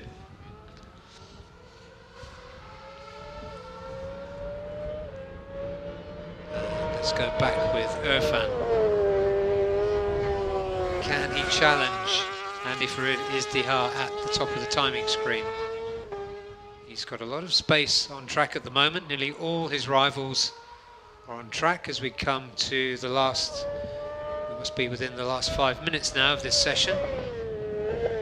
Just lifts the rear wheel a little bit as he goes into that right-hander. But confident. Like the 1000s, these 600s are running a brand new front Dunlop tyre. Dunlop, of course, are the sole tyre provider for this series, and they've produced 4 ARRC only brand new front tyre for this season. The new front tyre gives them more stability under braking and allows them to brake deeper into the corners. Dunlop have also produced a qualifying tyre which is going to make tomorrow's 600 and 1000 qualifying sessions especially exciting.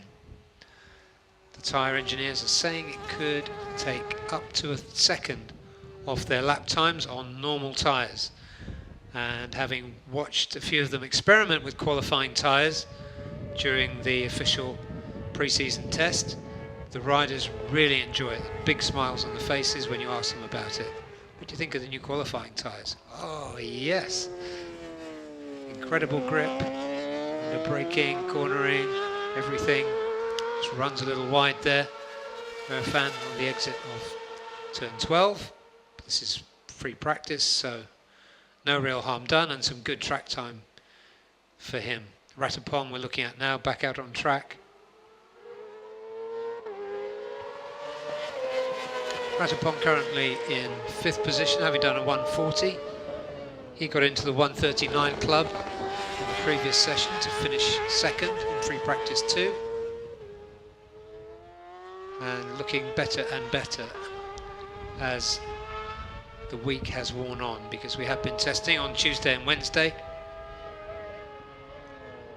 And Ratapong looking really good, nice and confident as he slides into turn 3 there. And slides out. Nice little darkie he leaves behind him. And in case you weren't here earlier, that white absorbent chalky material you can see on the track was put down after the BMW of Kazma Daniel blew its engine in the 2nd practice session for the superbikes. And here goes Helmi again to rejoin the track as we switch back to Ratapong. See what he can do. This time he's not pushing too hard. In fact, by his standards, that's just taking a short trip down to 7-Eleven, which means he might be pitting again, or he might just be waiting to pull the pin on another lap. No, in he comes. So that will be his free practice 3 done. And therefore his job done for the day. Finishing in 5th place, his best time. Let me tell you exactly. His best time was this morning 1:39.966. So he can be happy with that. As we go back and take a look at Ibrahim on the ZK SIC Racing machine. He's currently in 8th position with a 140.6. We know he's capable of going faster than that. But this hasn't been a bad day's work for him. His best time was this morning in free practice 2 when he did 1:39.7. So that's what he'll take away from today as he flashes across.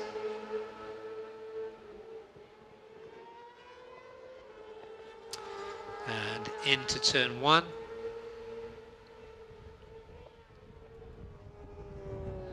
Waiting, the checkered flag will probably come out shortly to signal the end of this session.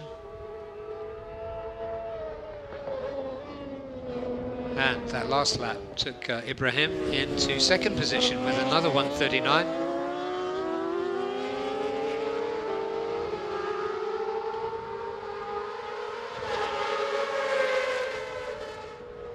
There we have Ikmal, the number 24 bike, we're taking a look at on this beautiful 1XOX machine.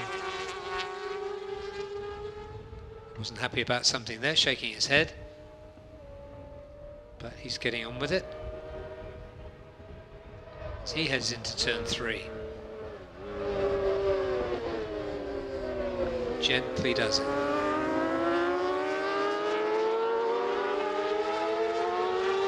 So no big push through these last turns.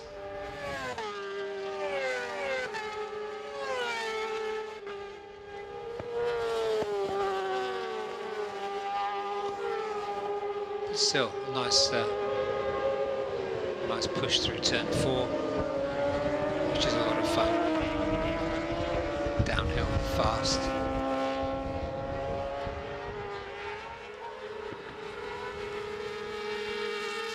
So Izam, best time so far, 142.766 in this session. That's an improvement for him. Best time of the day. So there's a rider heading in the right direction too. And we have 8 minutes remaining in this practice session, so there will be some faster times done now. We have Irfan has joined the 139 club for this session with another 139.9. Ibrahim is on a 139.6. Andy Faridaz-Dihar holds the advantage at the top on 139.5.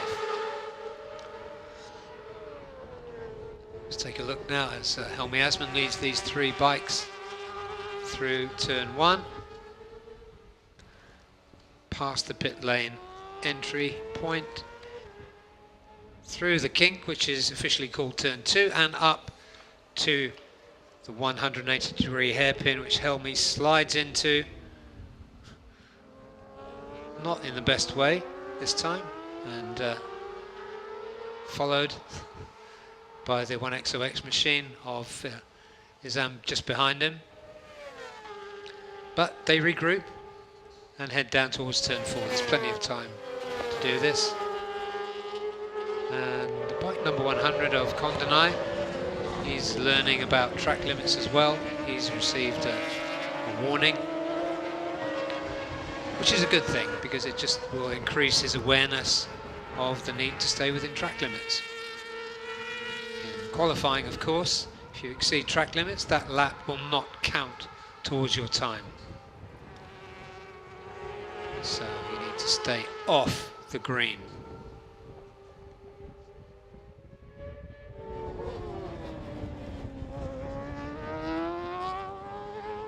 So just jockeying for track position here, but Izam doing a pretty good job here. And we're also looking at Paui, Karodan Paui, Super Kip, as people like to call him. So they go across the line.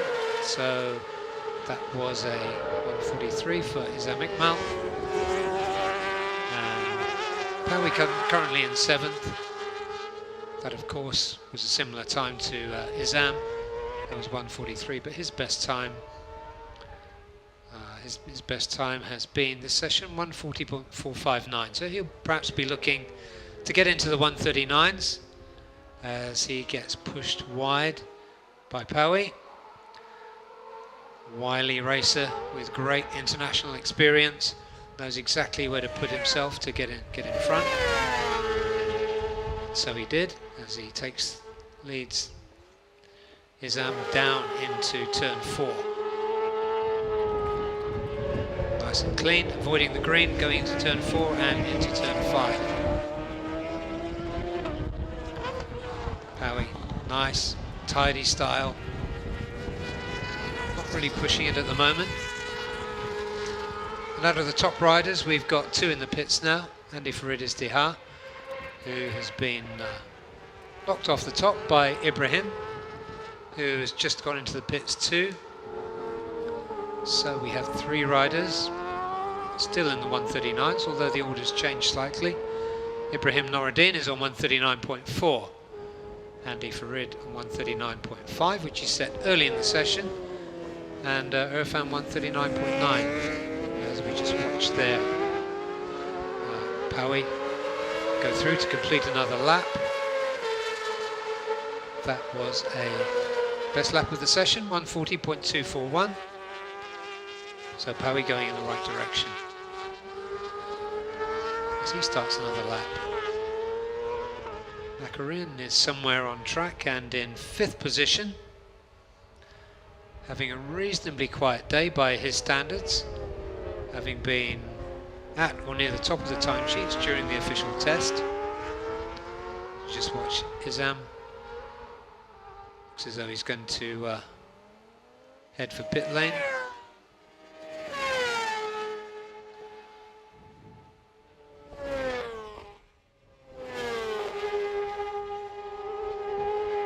These two riders get through the final stages of the lap. And there is Chip Nakurin, number 41. Thank you, thank you. Just battling with his compatriot, Krichapur Kausanti, and getting past him. So Nakurin, that's his best lap. Slightly faster than previous, 140.127, but doesn't change his position. Krichapur is on 140.542. That's his best time so far. These two might help each other as they push for better times. There are better times ahead. So these two go around turn 3 and wind it all the way open and hold it there all the way through to the braking point for turn 4. Let's just pass the rider cruising safely on one side of the track to let them through. Nakurin now starting to push. Let's see if Krichapur can stay with him. At the moment, Nakurin is putting some daylight between them, so let's see if this is going to be his best time of the session. The best we've seen from him today has been 139.49, so let's say 139.5. So there he is, Chip Nakurin, former Moto3 rider. Great to see him in Asia Road Racing Championship in this tightly fought class. Through turn 12, giving that new Dunlop front tyre a workout, across the line. And that's not his best time.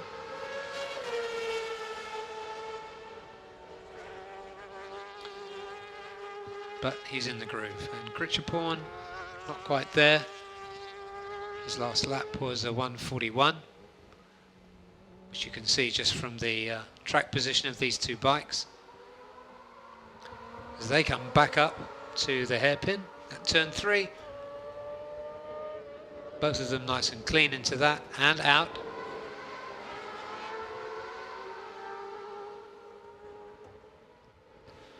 Getting some really good laps in.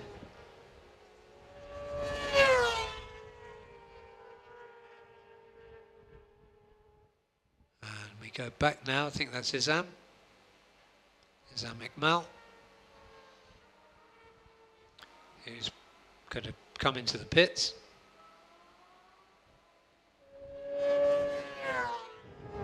And there's Ibrahim, who's still on top in his third free practice session. And that is the best time of the day. Oh, no, it's not. Andy Fredis-Dihar had the best time of the day. So he's still some 0.4 of a second off the fastest time. Let's see what happens this time around, but really nice work from Ibrahim. He comes across the line.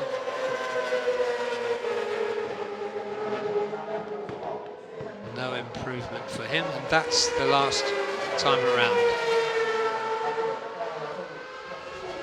Andy Fredis-Dihar is already in the pits. Irfan is done, and See the results just coming back to the screen now.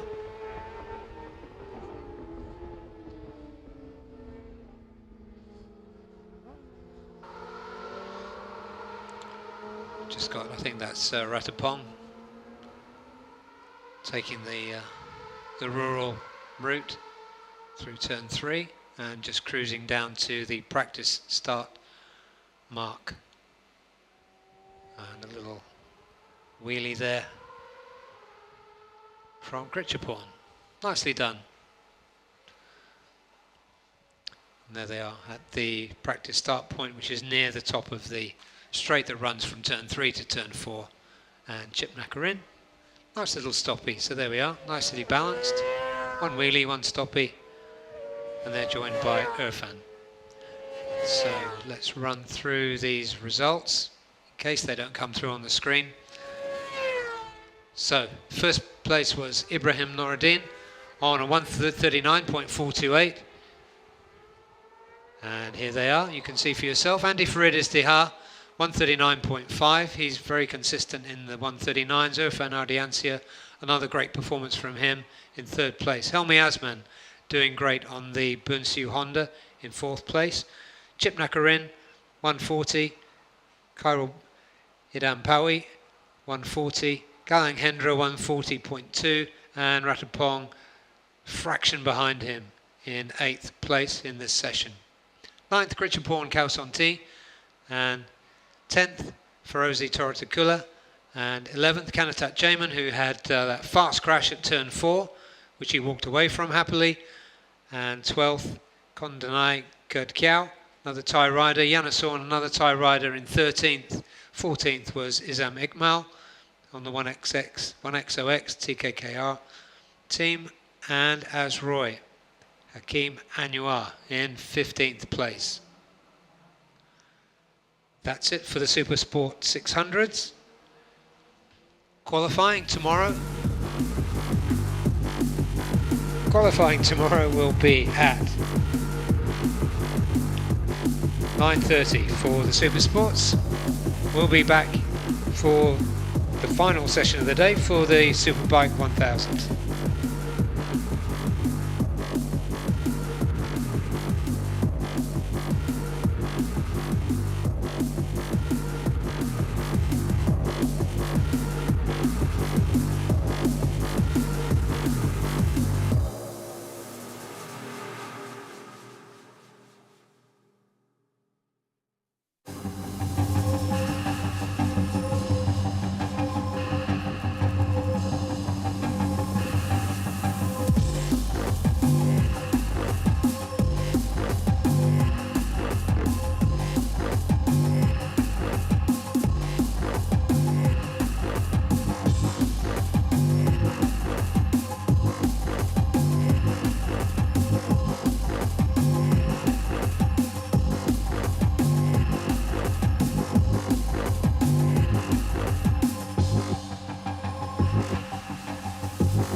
Good afternoon and welcome again, everyone. If you've been with us previously, we're back for the final session of the day. Not to be missed is free practice 3 for the ASB1000 class. Saw plenty of action in this morning's free practice sessions 1 and 2, and prior to that we saw plenty of action in the official 2-day test on Tuesday and Wednesday this week. Plenty to look at, plenty to talk about during this 40-minute session, which will close at 5 o'clock Thai time.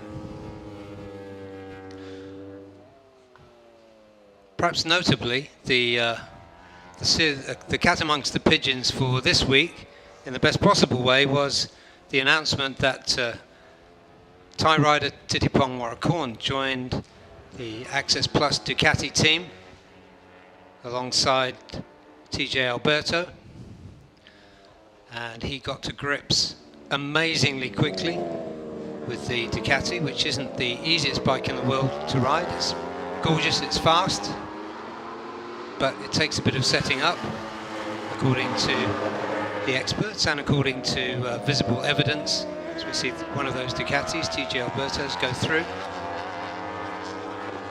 But Thitiphong quickly got through, got his lap times down and down and down into the, and this morning in the first free practice session he got into a 135, which is the target zone really for these riders, and so he's been making a really good impression on ARRC. Last time we saw him here in 2019 he was on a Kawasaki, now he's on a Ducati.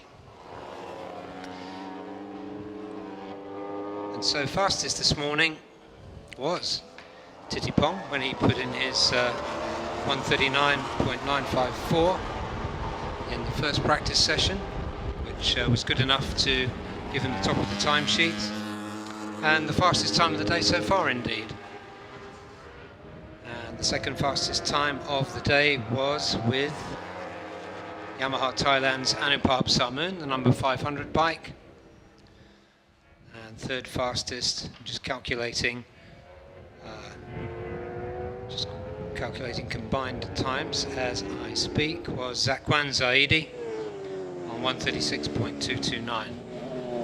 But all the riders I mentioned have been in to the 135s during the past few days, meaning during the official test. There you see TJ Alberto on the red Ducati, chased and overtaken by Apiwat Montananon on the Yamaha Thailand R1.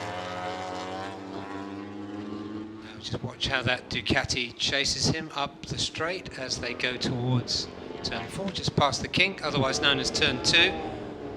Apiwat, long lanky leg comes out to balance the bike under braking for turn 3. That's Zakwan Zaidi, number 21. Zakwan looked really strong during the official test. He hasn't showed us really what he can do today, despite his third best time so far. But I strongly suspect we haven't yet seen the best of the young Malaysian. He's riding his bike quite loose, I noticed during the official test. You could see it then as he braked hard for turn 12. Sometimes you can see even under acceleration the bike tends to snake a little bit, but that hasn't held him back at all. So a lot more to come from Zakwan Zaidi. He also looks really happy when you ask him about his bike. So that's one to watch, as he always is.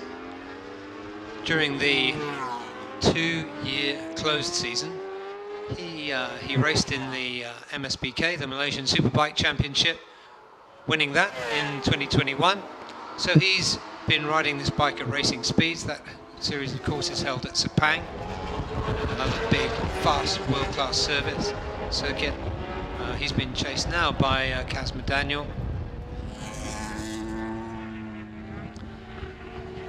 Who's making a good start in his career as a superbike rider. And there is Thitiphong Warakorn on the number 100 Ducati. his arrival in the series, and his arrival in the series on a Ducati was announced, or seen anyway, by most people on his Instagram account on Monday night. And he was putting the bike through its paces early Monday morning. And he told me, in fact, that the deal was only agreed on Sunday night. So he's made incredible progress to tame the beast that is the Ducati Panigale V4.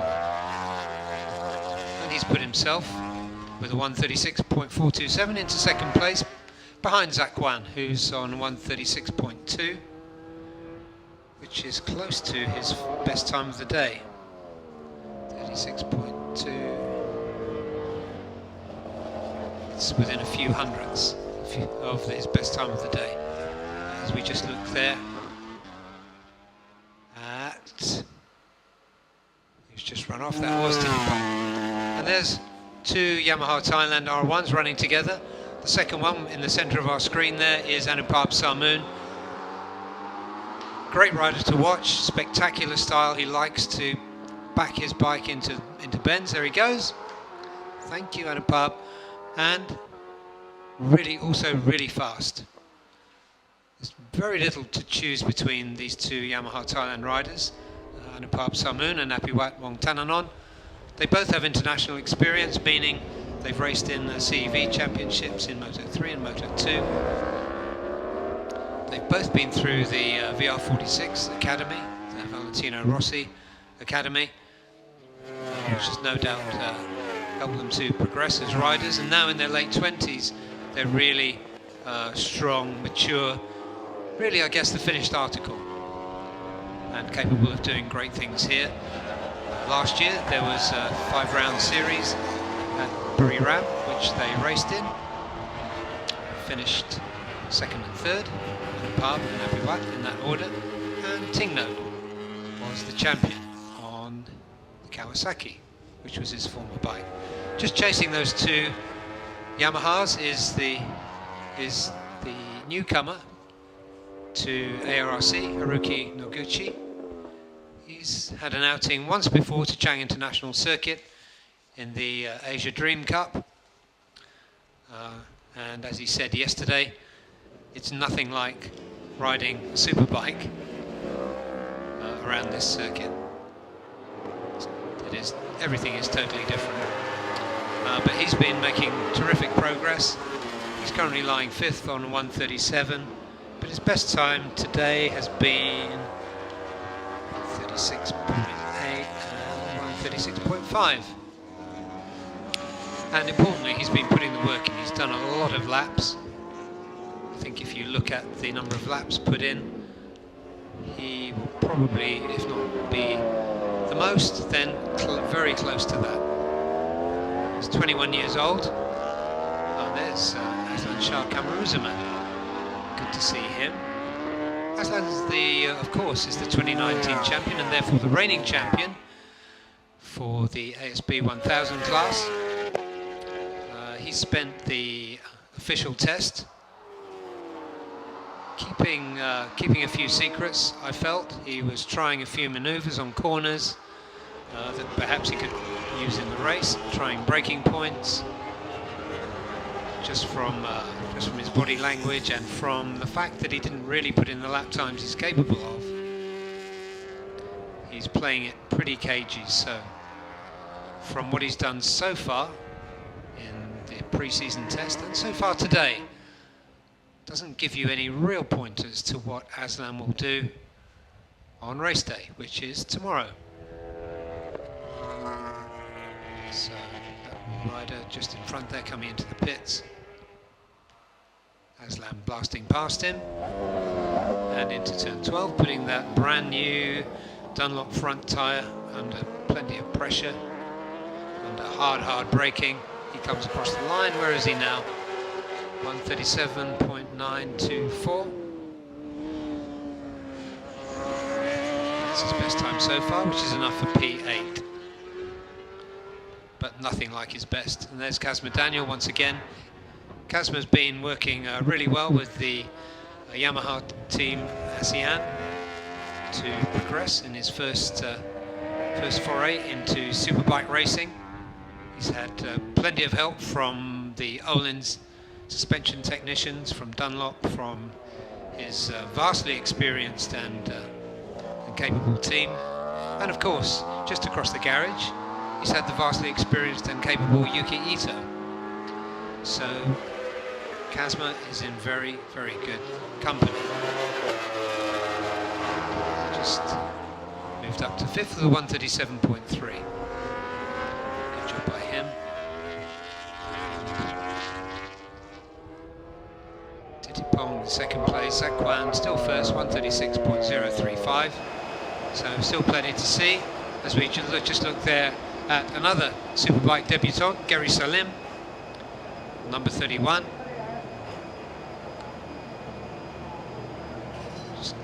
Just coming in for a debrief, some adjustments. We're only 11 or 12 minutes into this session, so plenty to go. Gary Salim, another one of many riders in this class with international experience, and great to see him back in this series where most of us remember him as an AP250 rider, although he memorably moved into 600s and took a double win at his home circuit at Centaur 2017, double win on the 600. And there's Zakwan, the number one in the timesheets, currently just chasing Kazma. And chase over, he's coming into the pits. Also in the pits now are Apiwat and Anupap, the two Yamaha Thailand riders, and Haruki Naguchi is in the pits, as is TJ Alberto, Aslan, Gary as we saw, and Yuki Ito. He hasn't done much so far, he's just done 138.2. Adam Noridin we haven't seen out, but sadly his 1XOX TKKR BMW blew its stack on the in free practice 2 this morning or early afternoon, which is why you've got a long white line down the main straight, which you just saw Passawit puffing his way through. So there's TJ's bike, TJ Alberto. Got some distinguished people in his garage there. I do believe that the older gentleman there is Australian racer Mike Jones's father, but I need to verify that. Or if you're on live stream, leave a comment. No, he's not. But if he's not, he's worked with Mike Jones. And there we are. There's Passawit, number 123. He had a crash this morning, but is back now with his bike looking nice and shiny again, and he's looking confident enough. His best time so far in this early in this session is 137.79. Another rider that has come through the Thai Honda talent system, which has been overseen by some distinguished racers. Perhaps at the moment, Ratapark Willarot is the main rider coach, but we have seen Taddy Okada there. As we just come back and let's look at the new boy here, Haruki Naguchi. He's Japanese, he's 21 years old. He's the reigning All Japan Supersport champion, and he's in the Superbikes for the first time. And there is Yuki Ito. Always good to see him. Compact, tucked in style, economical, fast. Yuki Ito is always full of surprises, and we're hoping for good surprises this weekend. Tremendously popular rider, been in this series for a long time. However, Zakwan is still top on 136.035, with Titipong just behind him. They're both in the pits, as is the 3rd, 4th, 5th and 6th placed. 5th anyway, because, oh yeah, and Haruki Naguchi in 6th. They're all in the pits currently, so on track it's just Yuki and Pasawit having some quality time and the place to themselves. So let's hope they enjoy it and put in some good times. So here comes Yuki on the charge up to turn 3. This famous stop-go section of Chang International. Brake from full speed down to very, very low speed. First gear corner for these super bikes, and then full bore hitting around 295 kilometers per hour on the approach to turn 4, down into 4th gear and lean it over, get it through there, and then into the more technical infield section of the circuit, which really runs from this turn 5 through to turn 11. So Yuki coming through there. This is his fastest time so far.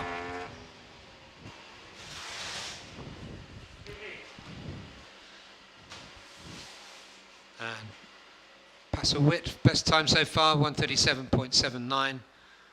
Yuki Ito, he's getting a wriggle on now, figuratively and literally, as he comes into turn 12. Let's see what he's got this time. Tick tock, what's it going to be? Yuki, 35, 36, 37, 38. Keep trying.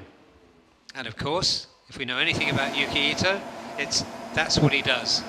So we're back into the 1XOX TKKR garage now. There's Aslan Shah, Camarosa man. Of course, the reigning champion. He's been champion for 2 years. Been defending it, as he joked, for 2 years already. Now he has to come and do it again. He's been busy during that off season. He's been racing at Sepang, as he would. He's also set up his own racing team and racing academy. So now he's reached the age of 38. He's starting to put something back into the sport. And everybody in the pits, it's just Yuki Ito out on track now.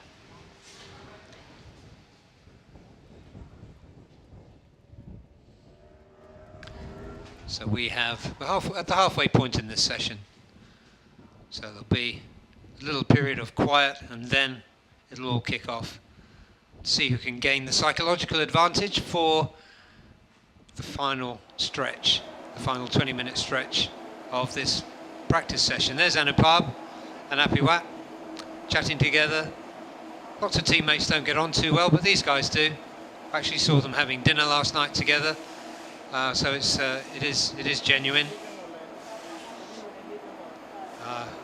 Both very quick, both with international experience, having been in CEV and in the VR46 Academy, and both now in their late 20s and very complete riders. Different styles, Apiwat a little bit neater. Anupab loves to wring the neck of that Yamaha R1. So we're just taking a close limit now, beyond the limits. I think that's where Anupab is happiest. So let's look now at Aslan Shah, Camarosa man, the reigning champion of more than 2 years, coming back out on track.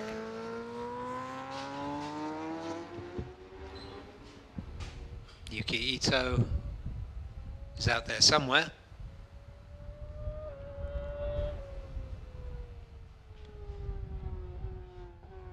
So let's take a look at Aslan. This is just an outlap, so just a cruise around to get everything warmed up, get himself limbered up. He's 38 now, so he needs to get the stiffness out of his limbs. We're hoping, incidentally, he's been doing some commentary during the long off season, and he may even join us at some point in the commentary box.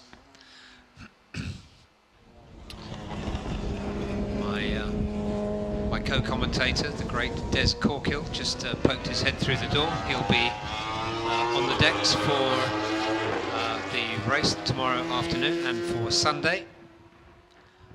So it'll be great to work with him again. The last time we were together was in Zhuhai, back in August 2019. So we've got Yuki Ito and Aslan Shah Camarosa on track. And of course we'd all like Aslan to see Aslan pull out a fast lap. He probably won't satisfy us, he'll probably want to stay, keep a few secrets until tomorrow. That's TJ Alberto, number 77, coming out, followed by Haruki Naguchi. So now we're moving into the final part of this session.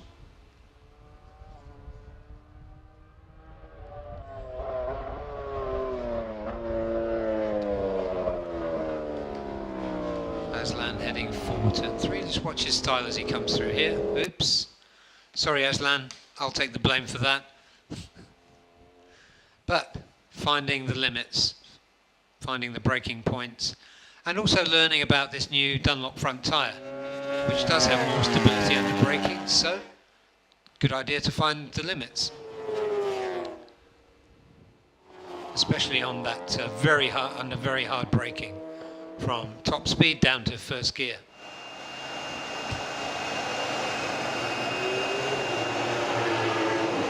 There's Zakwan Zaidi. The noise you can hear is the blower cooling the engine down as he sits impassively in his designated seat in the pit box. He knows what he's doing, his team know what he's doing, and you can see this is the kind of relaxed confidence that you get when you really know the team very well, that you've gelled with. And back with Aslan. Aslan's not pushing, you always know when he's pushing from his body language.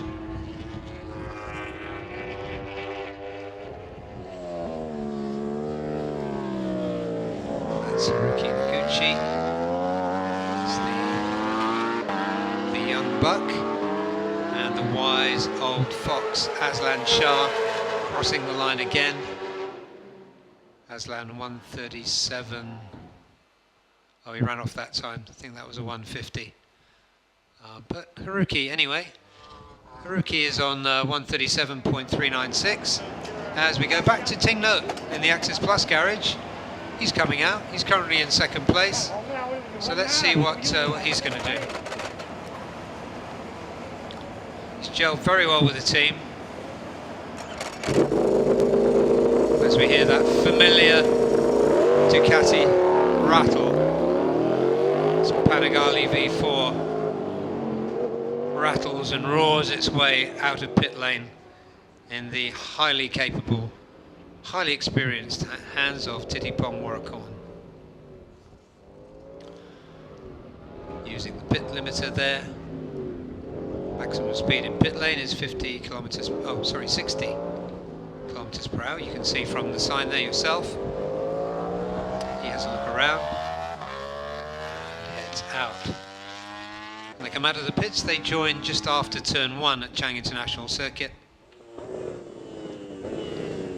As we see, that's Apiwat Tananon. He's on an out lap, as is his teammate, Anupab.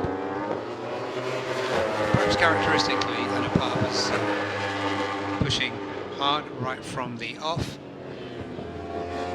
He goes into turn 1 on his first flying lap of this stint.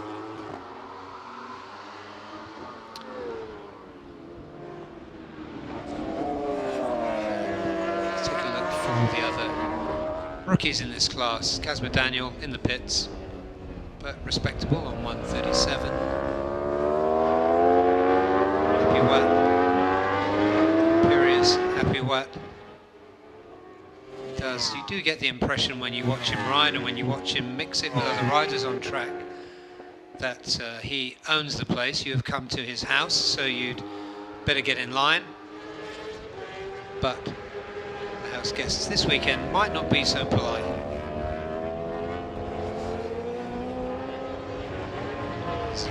lady still in the pits.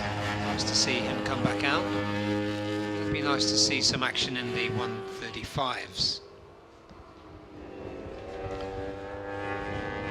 The only man in the 135s today has been Thitiphong Warracorn in the very early in the first session. So combined times so far, brand new man in the Access Plus Ducati team is the fastest man of this first day of the first round of the IDEMITSU FIM Asia Road Racing Championship 2022.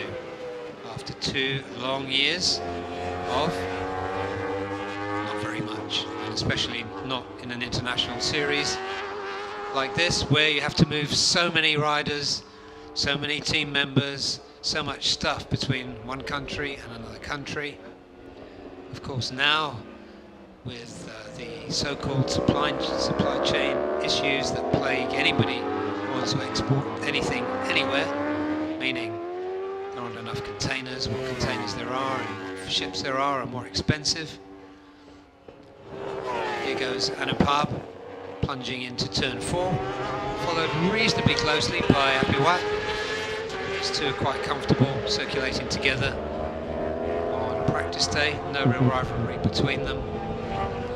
During race day, it's be a little different. Both fighters.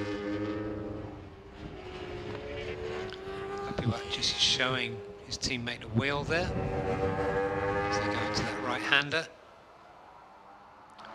Anupab shrugs it off. Seen it all before.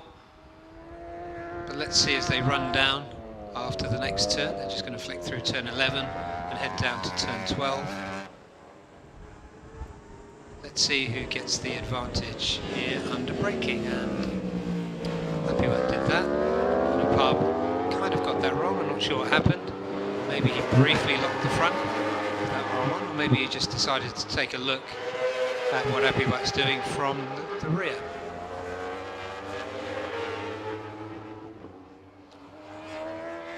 So Anupab has been dropped into 5th place by the young Japanese, Haruki Naguchi.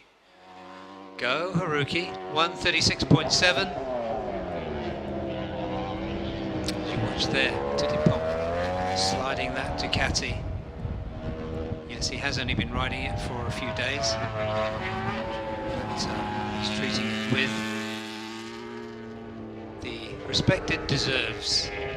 And he's being chased by Zakwan, so this is interesting. These two could well feature throughout this weekend at the front of the field. In fact, you should expect them to. We thought it might take Thitiphong a little longer to get to grips with the Ducati, but after what we've seen in the pre-season official test on Tuesday and Wednesday, and from what we've seen today, as he's still the only man in the 135s, then don't count against Thitiphong pulling off a surprise on his Ducati debut. Going through now, 136, that's not quite Zakwan's best time, or Thitiphong's, but it's good to see those two out on track together. You're going to see them together, I suspect, closely on Saturday and Sunday when we get into race 1 and race 2, and just watch the styles coming into turn 3. More moving around, more drifting from Thitiphong, and more wheels in line from Zakwan. And there's Gary Salim, another of the Superbike debutants, playing himself in really nicely. In this session he's on a 137.7. And his best time so far has been a 137.1, and yeah, 137.1 is his best time of the day. Making good progress on the Superbike, Gary Salim. Working well with a very familiar Astra Honda team who've been with him all the way through his career. Bit of a wobble coming out of turn 12, but nothing to worry about. He remains, so he moves up from 10th to 9th position. As we look back now at these two, bit of honour at stake here. Zakwan sliding up the inside into turn 12. Thitipong switching to the right. There's a little rehearsal here. Thitipong on that Ducati gets to the line first. Both these are really powerful machines. The Ducati perhaps a little more so as they go into turn 1. Thitipong still keeping the on-track advantage. No change at the top on the times. Thitipong has been bumped down to third by Anupab, who's on your screen now. So let's take a look at him. As I said earlier, always a good rider to watch for his riding style. We love to see riders backing their machines into bends, and we're looking at a really good example now as he comes into turn 3. Here he goes. A bit wheels in line that time. But a really, really good racer, good rider to watch. And really, I would say at the peak of his game now. So either of those two Yamaha Thailand riders, or preferably both of them, will be on the podium this weekend, once or twice.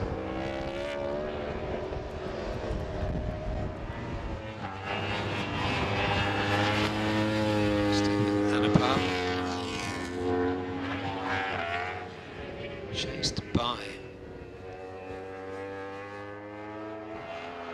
somebody's trying to get on terms there. I'm not sure if that's his teammate or not. The sun gets a bit lower, the backlight effect gets a bit stronger. I think that is Apiwat behind him. But anyway, Apiwat comes to complete another lap. He's currently in second position in this practice session. And the rider behind him did run off. Anupab comes up now. Oh, Anupab ran off, and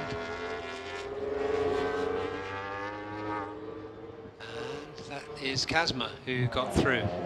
Thitipong and Zakwan here still running together. Interesting to watch. Two extremely talented, strong racers, capable of winning pretty much any day in any conditions. Zakwan, the reigning MSBK Malaysia Superbike champion. Thitipong, the reigning BRIC, that's the championship that runs at this circuit. He's the 2021 champion for that, a feat which he accomplished on Kawasaki, his former team. Indeed, the last time we saw Thitipong in 2019 was on a Kawasaki. Zakwan comes in, enough for him, and he's in the 135.894, so that's a good time for him.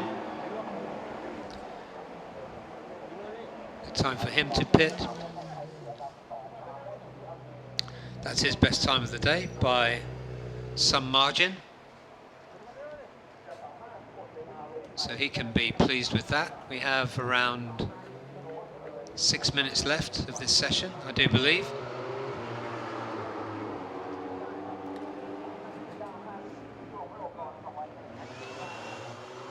It's like a short stop. And there's TJ Alberto. TJ raced in 2019 in the inaugural ASB1000 season and did pretty well in parts. Too often the electronics let him down, but he showed he's got a decent turn of speed, the Filipino, and one of the real gentlemen in the paddock. A really nice guy to speak to, very cooperative with the media. Good business head on his shoulders, I suspect. So he comes down to turn 12. Currently his best time in this session is 137.8, which is pretty much his best time. It is his best time for the day. He did have a crash in free practice 2. There's Kazma Daniel being hounded by Anupab. which can never be a comfortable feeling, especially when you're having your the beginning of your first season on a superbike. And Anupab will go down the inside under braking and just see what he can do against the young Malaysian. That worked pretty well. And away he goes. Kazma would do well to follow Anupab, because this is his home track in the same way that Sepang is the home track of Kazma Daniel. A look behind from Anupab. Yep, he's still there. Anupab currently lying third behind his teammate, just by a few hundredths of a second. They're both on the early 136s, 136.16, 136.377.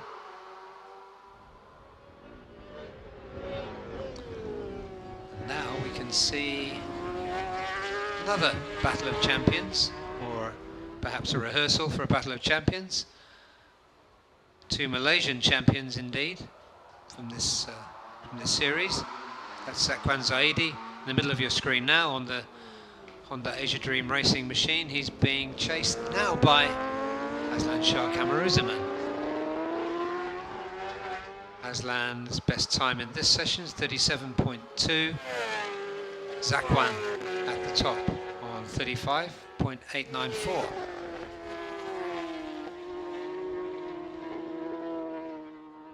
Here comes Zakwan. Will Aslan be tempted to chase him? I suspect not, but let's see.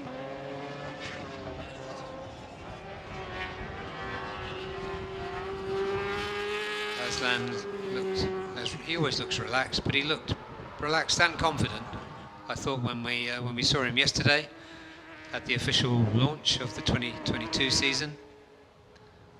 So I suspect he's got something in the locker for qualifying, and he always shows up in his best suit for race day.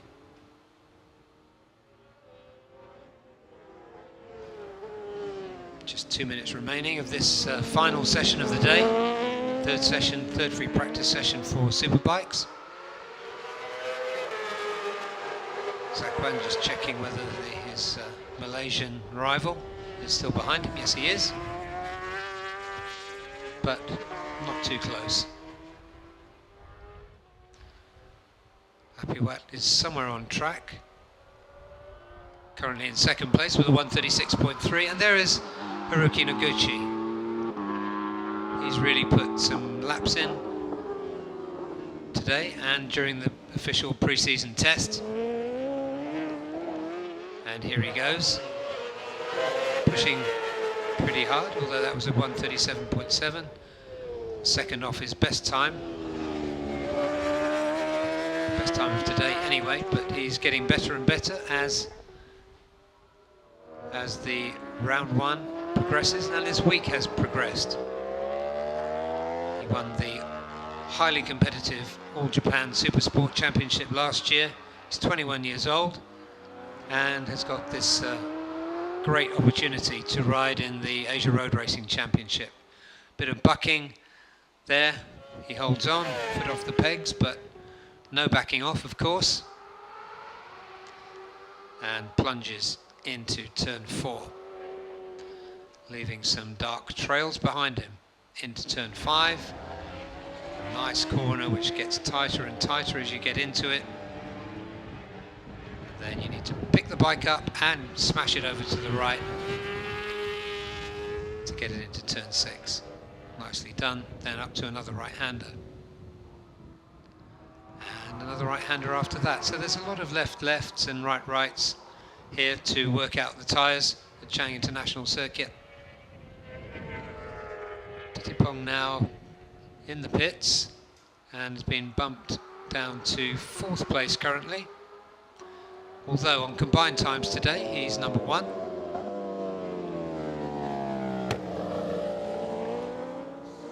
Let me just verify that.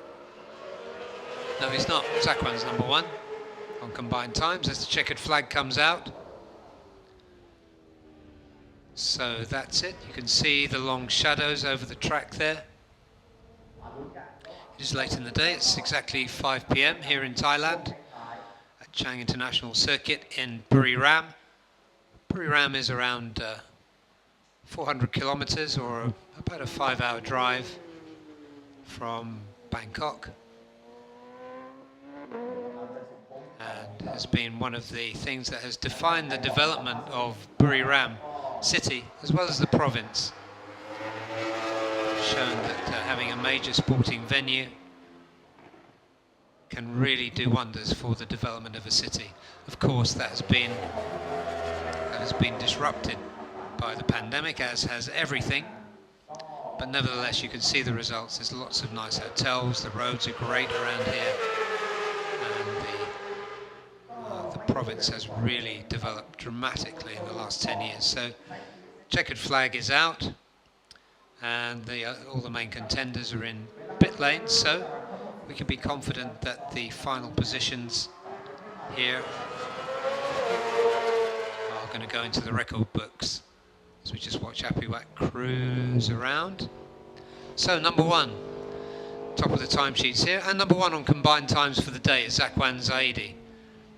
Just behind him is the man you're looking at there, Apiwat Wongtananon. He did a 136.3 in this session, just ahead of his teammate Anupab Sarmoon, just about 55 hundredths of a second faster, sorry.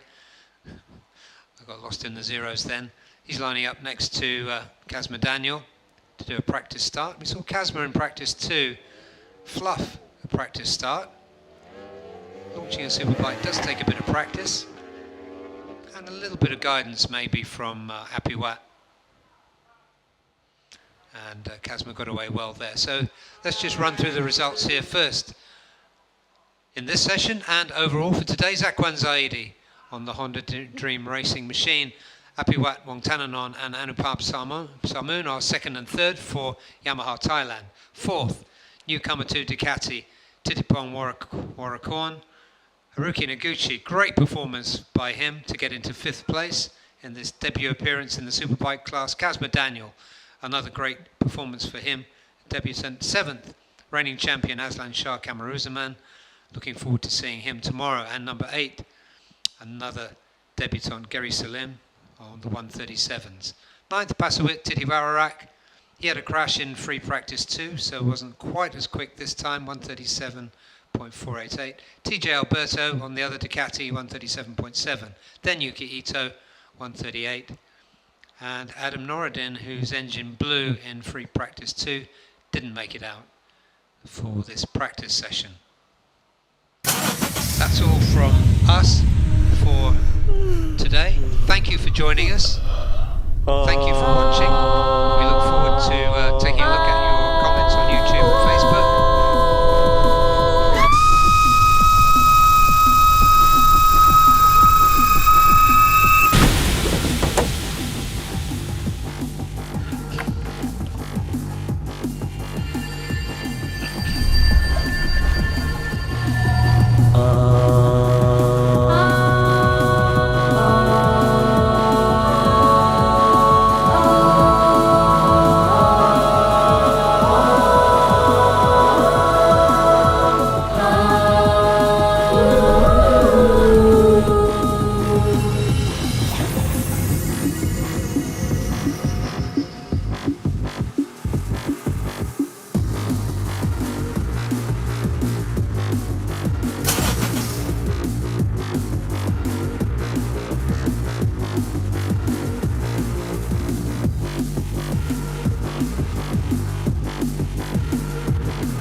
You've been watching the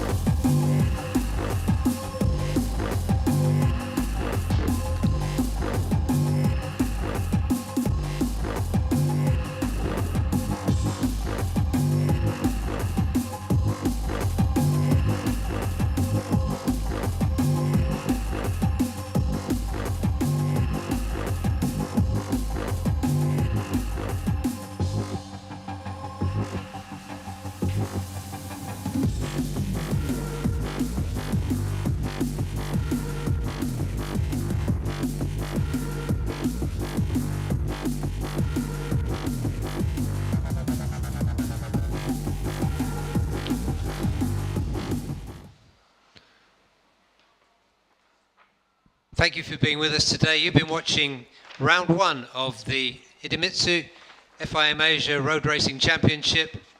We'll be back on air tomorrow morning with a 10-minute warm-up for the Underbone 150s at 8:30 a.m. Thai time.